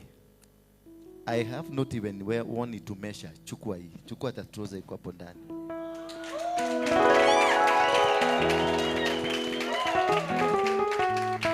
I have not sijaiva, nimeletwa tu leo by somebody who decided to buy me, to dress me. Na as you are preaching, God spoke to me. Akaniambia ile nguo mpatie your brother. From today, your life will never be the same again. I remember tulikuwa tumeenda kuhubiri Mombasa tukiwa na yeye. We had taken a crusade there. Ile crusade zetu za kwenda tunahubiri tunarudi kukunywa Viceroy. Let me toboa hii kwa sababu sijai toboa hii na I think imefunga muujiza yetu na wewe. Baada ya kuhubiri crusade, ilikuwa Saturday ya Friday. It was Friday. Then that night after the crusade, tulienda Kasolina. Yeah? Ile ya Dunda. Ile wa mama wanakaa uchi. Tulienda Kasolina. Nikasi Kasolina. Labanda. Tulienda Labanda kuchungulia. Na tulitoka crusade. Na tuliombea watu wakaokoka. Na watu wakafunguliwa. Lakini tulienda na tukakaa na Doni hapa mbele vizuri ndio tunachungulia. Na Don na mimi ile pesa tulikuwa tumepatiwa sadaka. Tulikuwa tunaikuja vizuri tunaigiza. Kwa sababu hapo ndipo watu walikuwa wanafanya. Kutoka hapo tukaenda kule chini. Kule kulikuwa kuna nyimbo za Mushindi. Kule nikasoga hapana uko chini kule kwa Makuti. Kule tuliimba mpaka tukaabudu wimbo ya Solomon mkubwa. Tulikuwa tunasema irudiwe, lakini sisi ni walevi. Na tunafanya hivyo na saa 8 tutaingia kwa kiwanja. Last minute tulifukuzwa na tulifanywa madharau na the host pastor. That is the time nilimwambia sasa tutoke, nikamwambia hatutarudi na matatu, tutaingia kwa ndege. Shida ilikuwa mwanaume ndani ya ndege. Sasa beba muluya kutoka Bukusu huko ndani ya ndege. Ndege ilipoenda hivi, alinishika hapa, akanishika na nguvu akaniambia tunaaguka.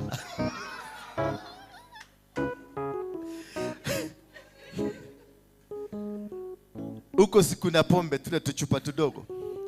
Alikuwa na meza nafungua. Sini ya bure. But anyway, God is God. It's always when you remember what you did. Ndio nonanga nasemaga kila wakati nikikumbuka kakitu ninakasema hako kamenifungua. Hiyo sijai yasema, sijai tubu hiyo. Hiyo venye tulifanya huko kwa hiyo mamba venye tulifanya na mimi najifanyaka mtu mzuri sana lakini I did it. Hata huyu alifanya hivyo. Na matajiri wengi walikuwa wamejaa huko wakifanya huko na ni watoto, our sisters and our mothers were there. But anyway, God is a faithful God.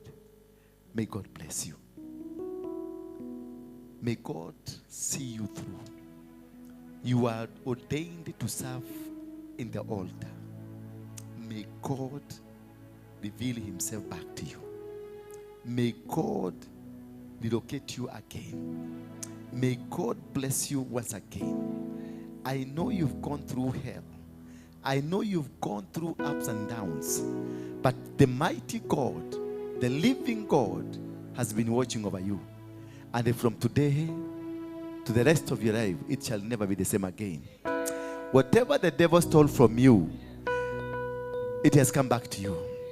They stole your money. I command your money back to you. They destroyed your family. I replant your family back to you again. They destroyed your dignity. I return your dignity back to you again. In Jesus' name, that you will stand tall again. And God has brought restoration back to you. In Jesus' name. Thank you.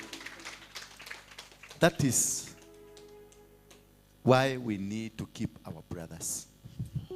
You never know what this person will become. Sometimes you may think you have the best thing, you have the best church like this one, you have best clothes. Enda tu vai tu kama ita, enda tu vai. Watu enda tu vai. Enda vai waone kama umeng'ara. Na kama mshipi hakuna ufuge na kamba ya makongo. But I don't think niko na. So you may be seated. Thank you very much for the teachings. It is powerful. This is the kind, I'm telling you, wadada, please. Tumeambiwa tuache nini? Tuache nini? I want you here kwa pulpit. Ukihubiri. Mumesikia? I want to see you preaching. I want to see, me, I'm not interested in preaching. I'm not. But I want to see a strong team. That next time I meet you in Zambia, you stop me, you tell me, I used to be in your church. Bwana Yesu asifiwe sana. I go to South Africa, Windhoek, Namibia, I get you preaching. Nikipita kwa maposta na mabillboard, naona picha zako zimewekwa kule, nasema, wow, I know this lady. Which hall is she? Naambiwa ako ndani ya Windhoek Road, South Sea, huko ndani. Ninaenda namkuta anapiga injili. Nikiingia German, Hamburg, ama city yote ile nakuta billboard ni yako. That is all what we need. That is all what we need. I need to see aggressive people. Bwana Yesu asifiwe sana. Sema, I am one of those aggressive people. I am one of those aggressive people. And that is why God has brought you that message tonight. I know you have been in a life that is complicated. I know people have just seen you as a waste. Wamekuangalia tu wanaona ni kama haufai. Umeambaka umepatiwa kajina, katumia kalea. Umepatiwa kajina, kamodurume kalea. Umepatiwa jina. Yani kile jina they have nicknamed you is a name of somebody who is of no value. But tell your neighbor, today my value is back. Tell your neighbor, you at home, today my value is back. Anything that was stolen by the devil, chochote ambacho shetani alikuwa amechukua, nakiregesha katika jina la Yesu Kristo.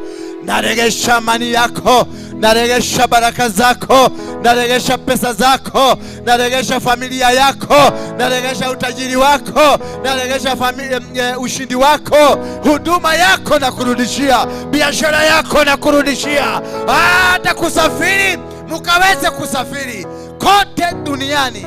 Receive it in Jesus' name. So you are blessed. How many of you think that are blessed? How many of you think that are blessed? How many of you know that I'm blessed? I am saying I'm blessed. I know that I'm blessed. Thank you very much. Therefore, let's have this daughter.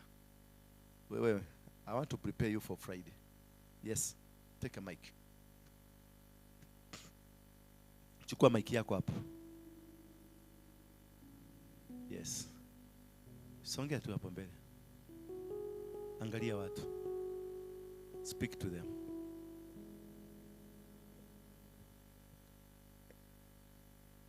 Praise God.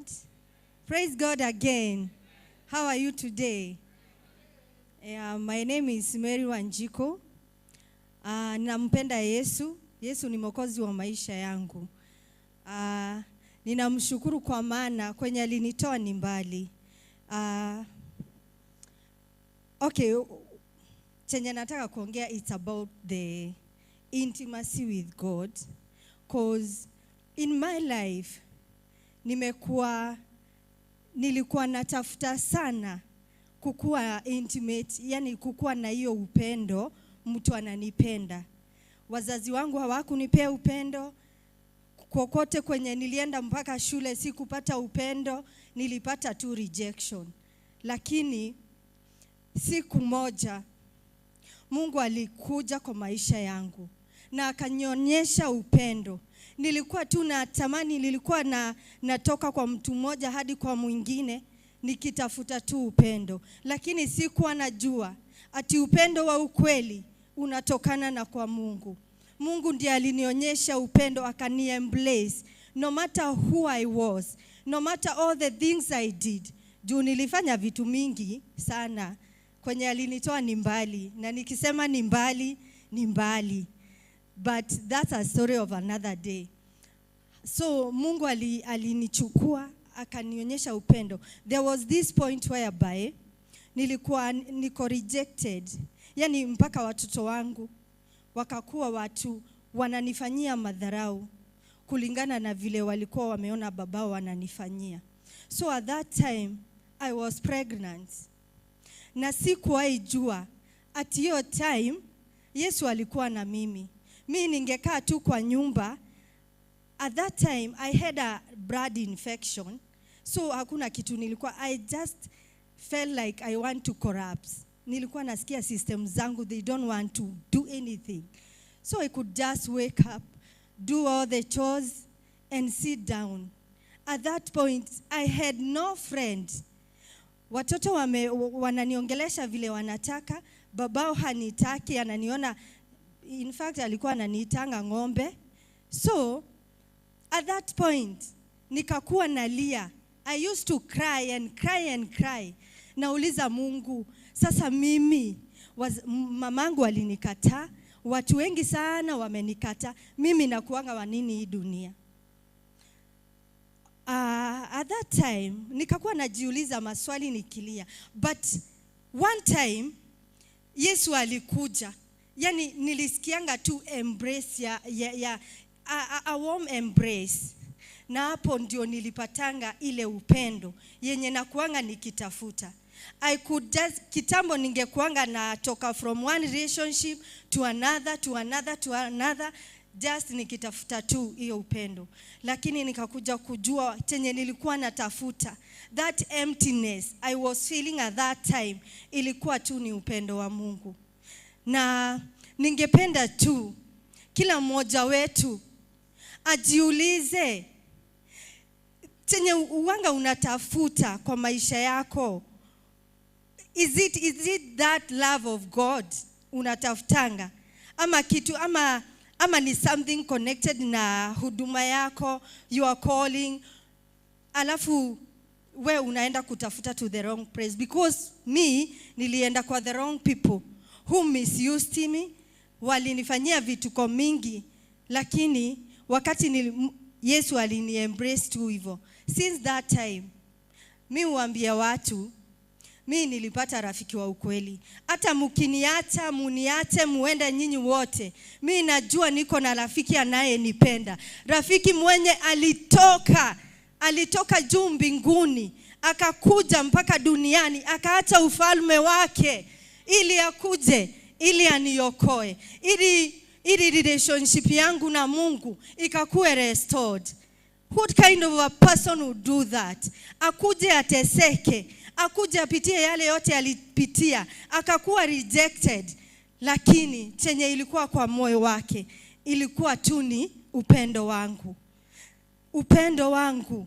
Yeye alikuwa tu ananifikiria mimi. Hakutaka kujua ile uchungu alikuwa anapitia. Lakini alikuwa tu ananifikiria mimi. Alikuwa anafikiria chenye kitanifanyikia, ama alikuwa anataka kunishikanisha chenye kilitolewa na the enemy, akaende kuirestore in the mighty name of Jesus. So mimi kuna watu saa zingine wananiona wanafikiria like huyu naenda kanisa na nini. Watu huko kwetu wananiongea, but they don't know. Kuna hii wimbo ya Sina anaimbanga, anasema no one knows like I know what you've done for me. That's why I praise you the way I do. No one knows like I know what you've done for me. Cause hakuna mtu anajua. Hakuna mtu anajua, hata wakisema ati wengine wanasema sijui naendanga usiku, hawajua ninaendanga wapi. Lakini mimi ninajua kwenye Mungu alinitoa ni mbali.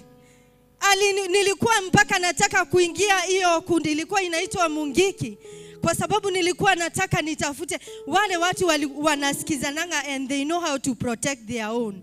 So I wanted, na nilienda. Si ati sikuwa, na nilienda mpaka niliombewa, nilienda mpaka nikamit na Jenga.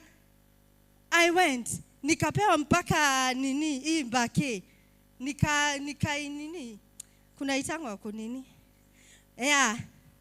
Yeah, that one. Kwa hivyo Mungeke tuko wengi. We are many. Hebu mpigieni Doni makofi. Yes.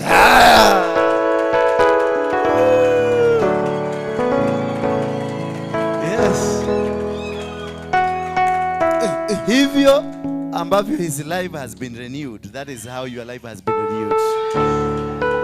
Receive knowledge. How do you look at this gentleman now? Simama hapa.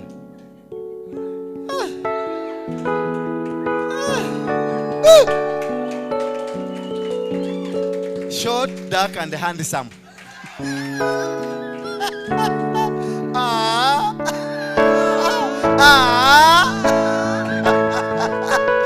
Hii pia ilikuwa Mungiki.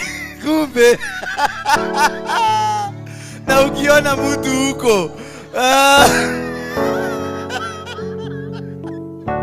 kai,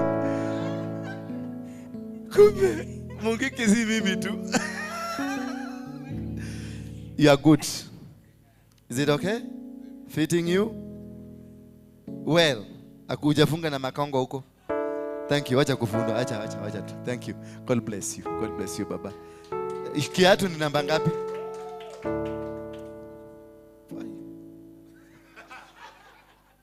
Endelea.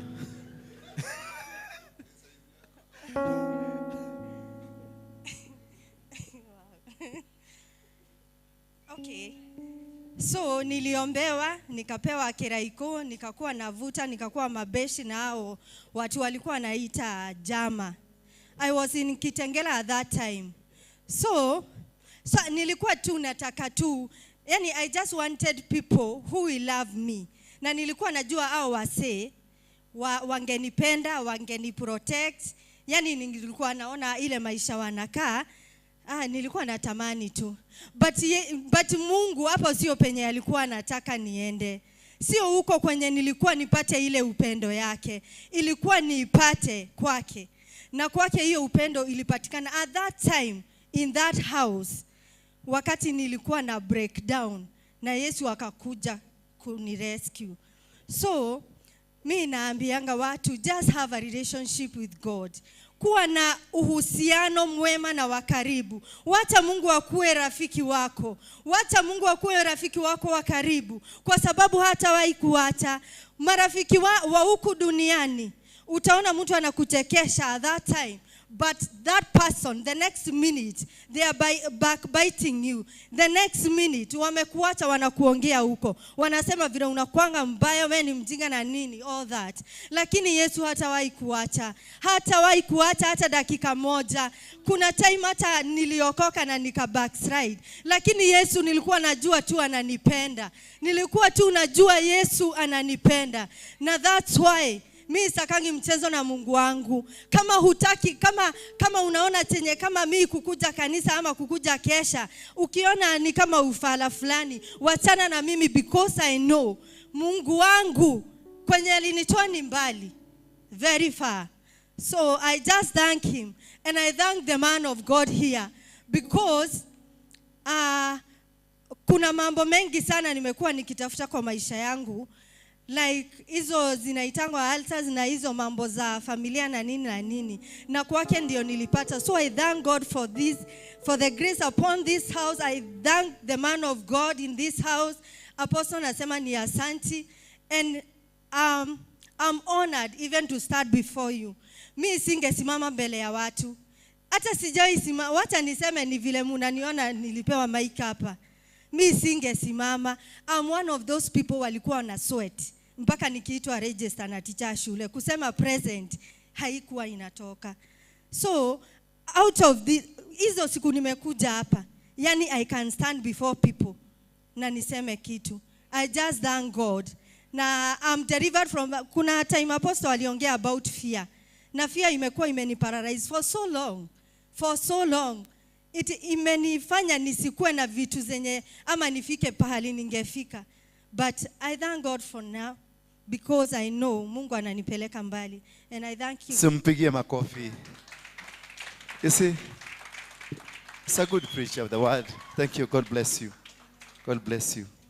Mungu akuinue, akubariki, akufungulie njia zako. Amen. Anywhere utaenda, yes, upate kibali. Amen. Maadui wako, yes, wakuja kuwa mashahidi ya kwamba, amen, God has done it. Oh, yes. Any blockage in your life, yes, any wall that was put against you, yes, any veil that was put against you, yes, may it be broken in the mighty name of Jesus Christ. Amen. You are free. Amen. You are free.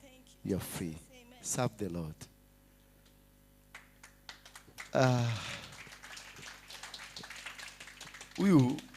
Have you ever spoken in your life? Yeah? Kuja. She has never spoken. I've never heard her speaking. Anakujanga tu na hiyo kiti ni yake. Na kutoka leo usirudi kukaia hiyo kiti. This is marking of territories. And we must reject this. We must refuse marking of territories. Praise God. I'm Janet. I came here, I have 1 month, and I'm saved. And I'm saved. Na imeisha. Acha tiko roshwe kana iwanywete bake. Kwani ulikuwa umepatiwa bake? Hapana. Hujaivuta tabake? Na sigara? Na bangi? Is that I'm coward of talking in public. You are coward. Kuja hapa, hiyo coward itaisha leo. I want to deliver you from the spirit of fear. In the mighty name of Jesus Christ. Fungua kinywa chako.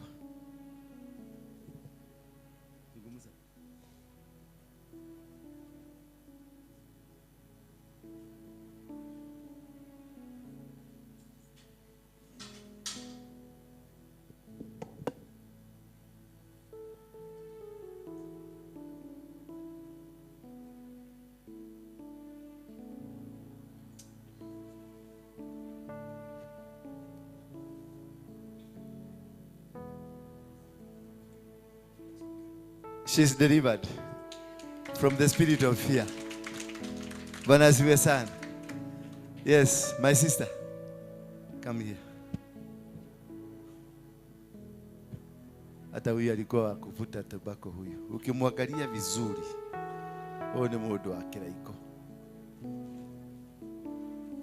Tuseme tu ukweli na tusidanganyane. Sema Bwana Yesu, asante kwa kunifungua. Na kutoka leo nitahubiri, nitatangaza injili popote duniani without fear.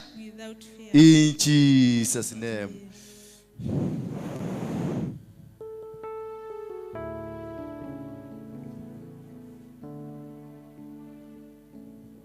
Bwana Yesu asifiwe. Nimeokoka, kwa majina naitwa Wamboi wa Nyendo. Namshukuru Mungu kwa umbali amenileta. Si kwa nguvu zangu wala kwa uwezo wangu, ni kwa neema tu yake na huruma.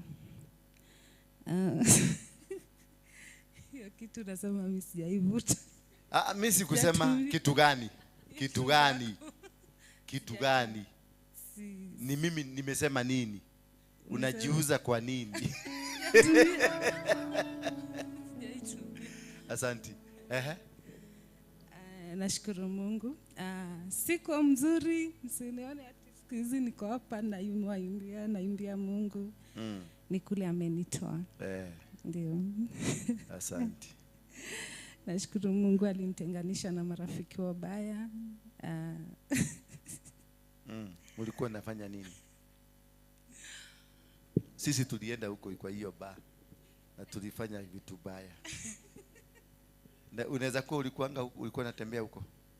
Hapana.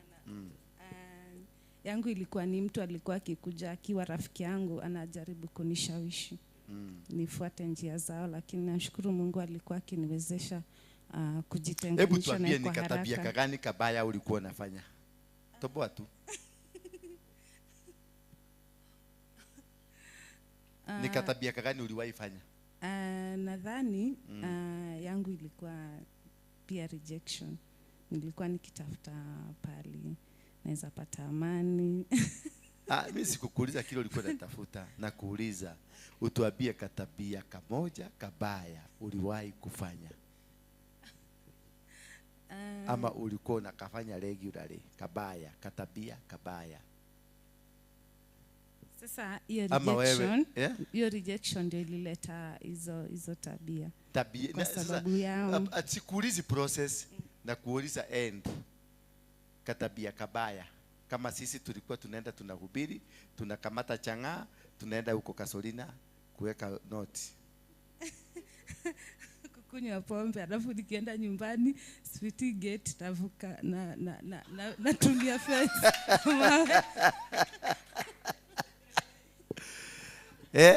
Unakunywa pombe alafu unarukia kwa gate. Narukia kwa gate. Kwa Kikuyu tunaitaga wajakehe.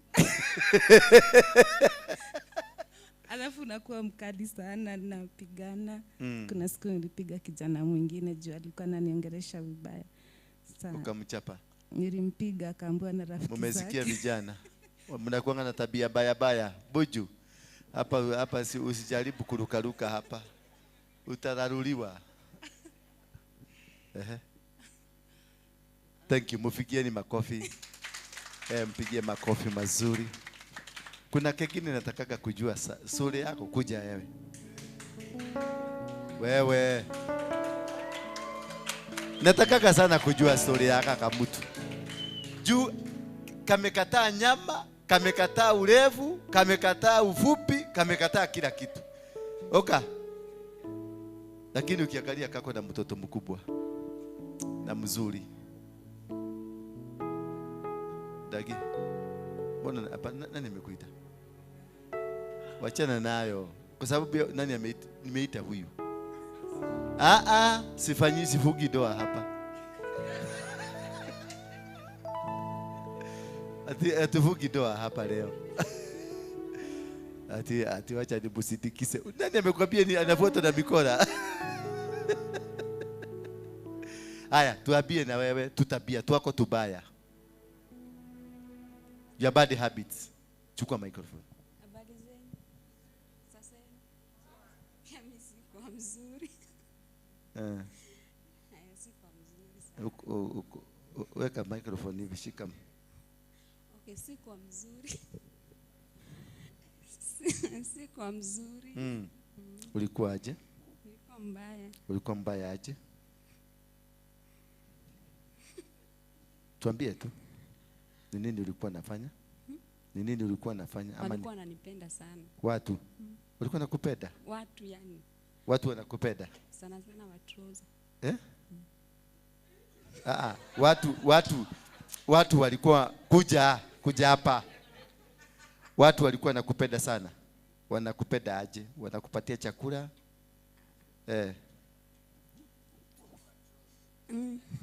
Si yeye amevaa trouser. Si hata ule ako na trouser. Okay, wanaume. Wanaume. Walikuwa napita na wewe? Kwa siku moja kama wangapi? Okay, si kwa siku moja. Kama siku ngapi hivi? Okay, walikuwa wanakuja. Wanakuja. Ulikuwa nakaa mahali kwa kamulima wanakuja.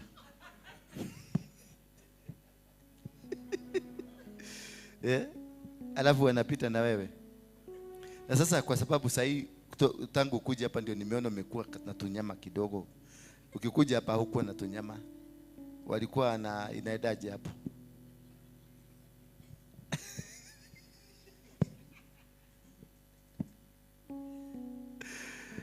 Sasa bado wanakuja. Bado wanakuja. Hata wao hapa wakuji. Hebu nikuulize, simama tu hapa. Simama tu. Huyu ameaikuja huyu. Na yule ameaikuja. Leo ni ukweli. Yule. Hebu simama juu. Simama. Huyu.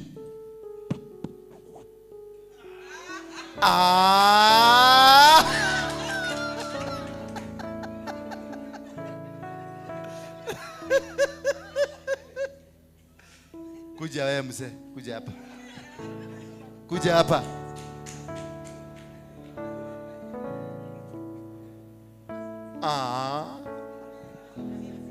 Simama hapa. Wewe shika. Uliwahi kwenda kwa huyu? Kwa njia gani sasa? Sio nakuuliza, uliwahi kwenda kwa huyu? Ni swali nakuuliza. Uliwahi kwenda kwa huyu? Yes or no? Yeah? Ashawahi kuja kwako?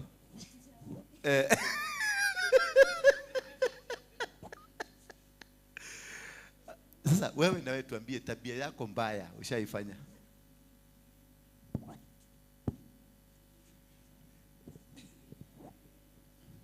Mimi si kwa mtu mzuri kwa njia mingi. Moja, ni kwa nini unapenda kuangalia sanamu za kishetani? Hiyo ni kitu hata sielewi, ni kitu tu inakujanga, inatokea tu. Unajipata kwa sanamu za kishetani? Na unajipata ndani ya bahari? Sasa itakuwaje? Kwa sababu leo lazima ifike mwisho. Ni kitu nimekuwa ukishona unajitoa nimekuja nimesema kwa nini hii kitu inanitokea inakuja, then ukishona nimeamua kujitoa nakuja tu nashtukia nimerudi huko. Unastukia umerudi huko, funga hii. Nashtukia tu niko huko baharini. Zote. Ushaienda huko physically baharini? Nikiwa Mombasa nilikuwa tu ninapenda kwenda tu huko. Na ushapelekwa ukaingia chini ya bahari kule kwa Queen wa huko chini? Okay. Ikiwa hivi nikiwa tu peke yangu huwa ninajiona tu niko mbali sana. Nikiwa peke yangu. Kuna siku ushaijipata upande huu wako chini ni nyoka, upande huu wa juu kwenye ndoto ama kwenye maono? Hata sasa zingine mimi yani kitu inaniambia tu mimi ni maman. Maman. Na mermaid na maman. Unajua mermaid ni mama. Maman ni baba. Umenielewa? Sasa unakuwa maman.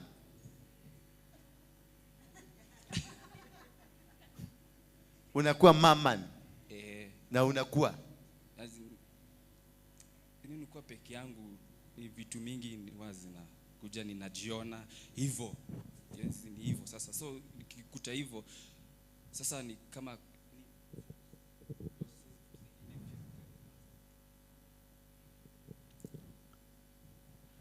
mnakumbuka juzi Wednesday hapa. Jamaa aligeuka kaniambia, mimi ni Lucifer. Kumbe ni wewe. Kumbe ni wewe, umetuhangaisha sana. So how did you feel? Wewe ni Lucifer.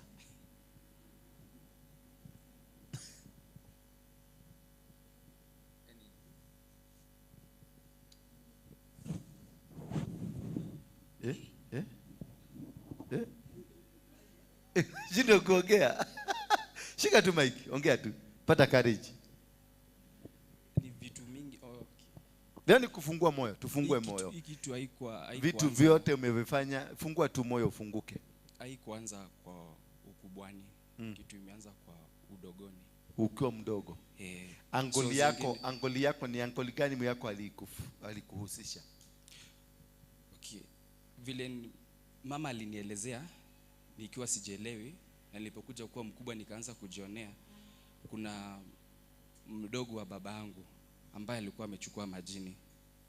Tulimzika last year but one huko. So iko tu hivyo. Mama aliniambia alikuwa ananichukua nilikuwa mdogo, juu yule anapatia mtoto juu ni shemeji yake, anaenda na yeye. So hakuwa anajua mahali anaenda, nipe mtoto nikatembee na yeye. So nadhani wakati huo udogoni bila yeye kujua ndio alienda akafanya vile alifanya.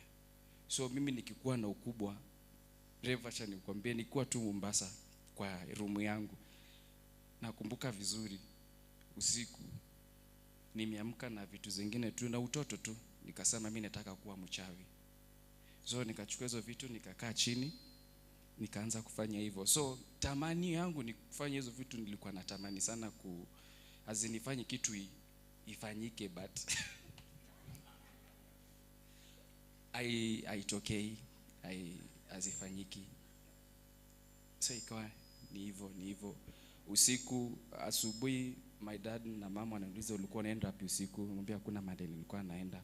Wanasema nilikuwa nimefunga macho, nimetoka kwa nyumba, najua mlango ya gate juu ilikuwa ya chuma. Ukifungua wanasikia. So wanajua kuna mtu ametoka kwa room ya mahali alikuwa analala, wanajua sauti hapo. So wanasikia imefunguliwa, wanasikia main gate imefunguliwa, inang'ang'ana kufunguliwa. So wananielezea asubuhi lakini mimi sijui ni nini. Ndio ananiambia hivyo, wanasema nilikuwa nimefunga macho, ninakanyaga juu ya mlango nifungue huko juu ya ule udogo. So wanakuja wananishika, wananirudisha ndani. Hivyo. So ikawa wanaona ni kupuuzia, wanaona kupuzia hadi kukuja kuwa wazimu ukubwani. Hadi kukuja kuwa wazimu ukubwani. Umewahi kuwa wazimu? Kweli?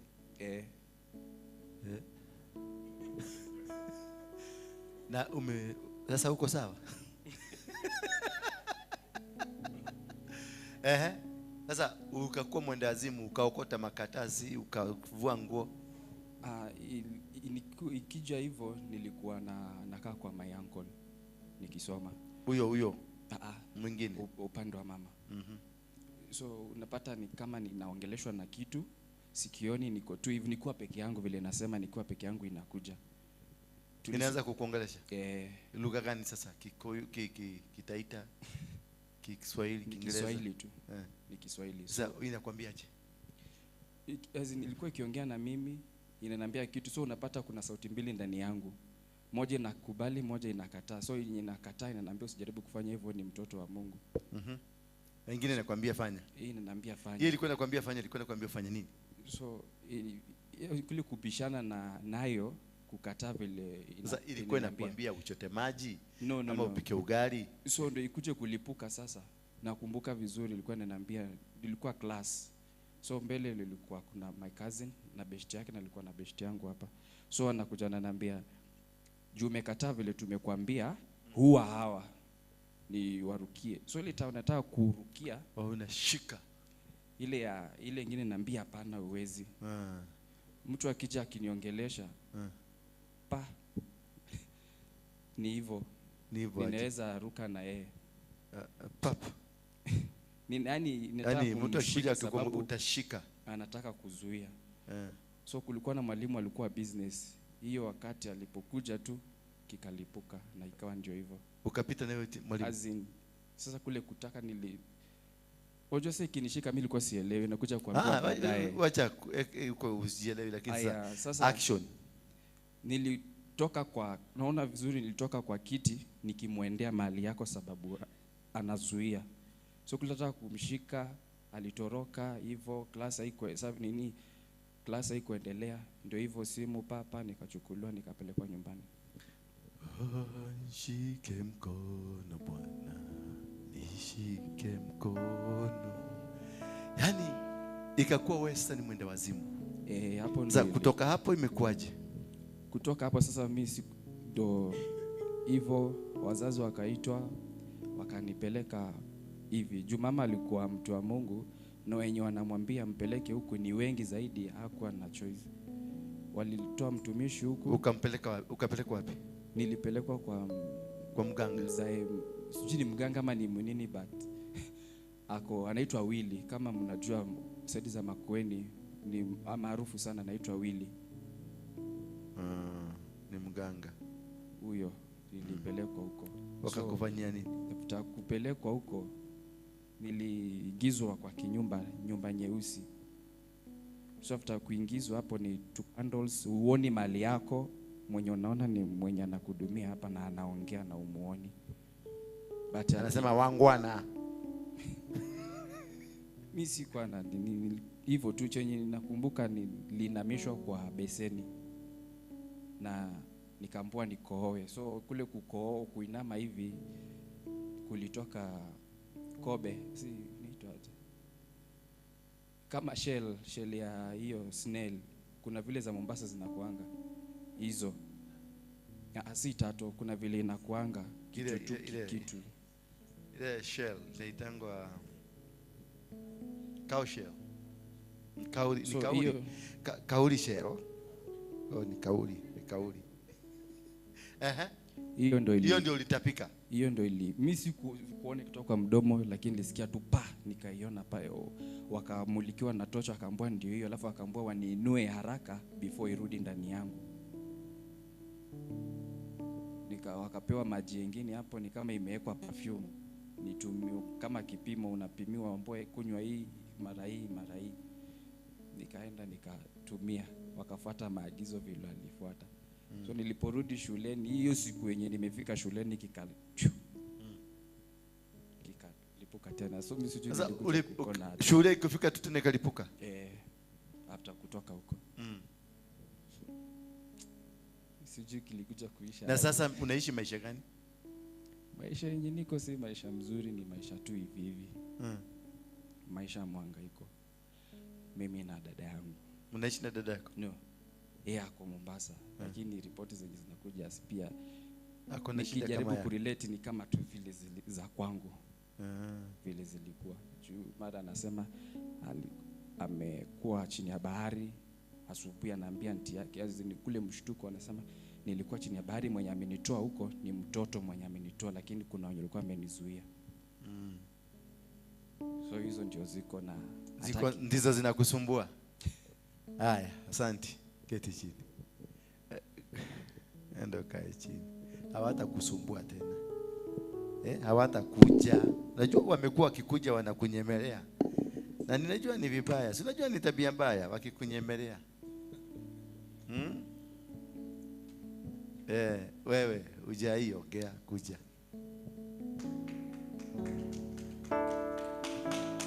Pigieni yeye makofi mpaka akufike hapa. Pigia makofi.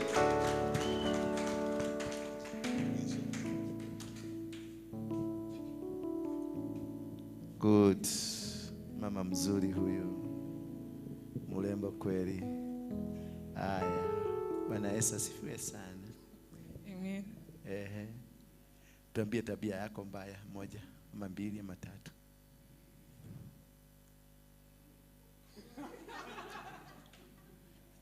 Wewe toka nje. Kaa hapo, kaa. Tuambie tu tabia yako mbaya. Ama tabia yenu mbaya.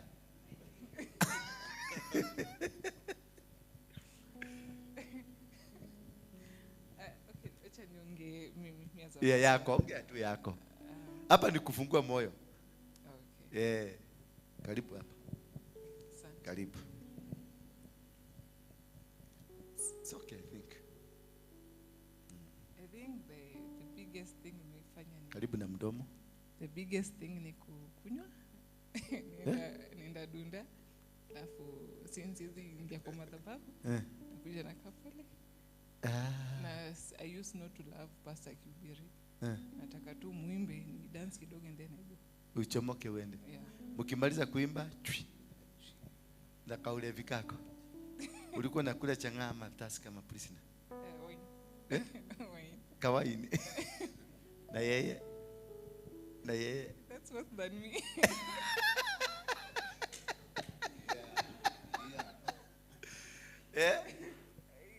I think he's worse than me because for him, he has taken alcohol, he has taken bangi. Mbunju Banton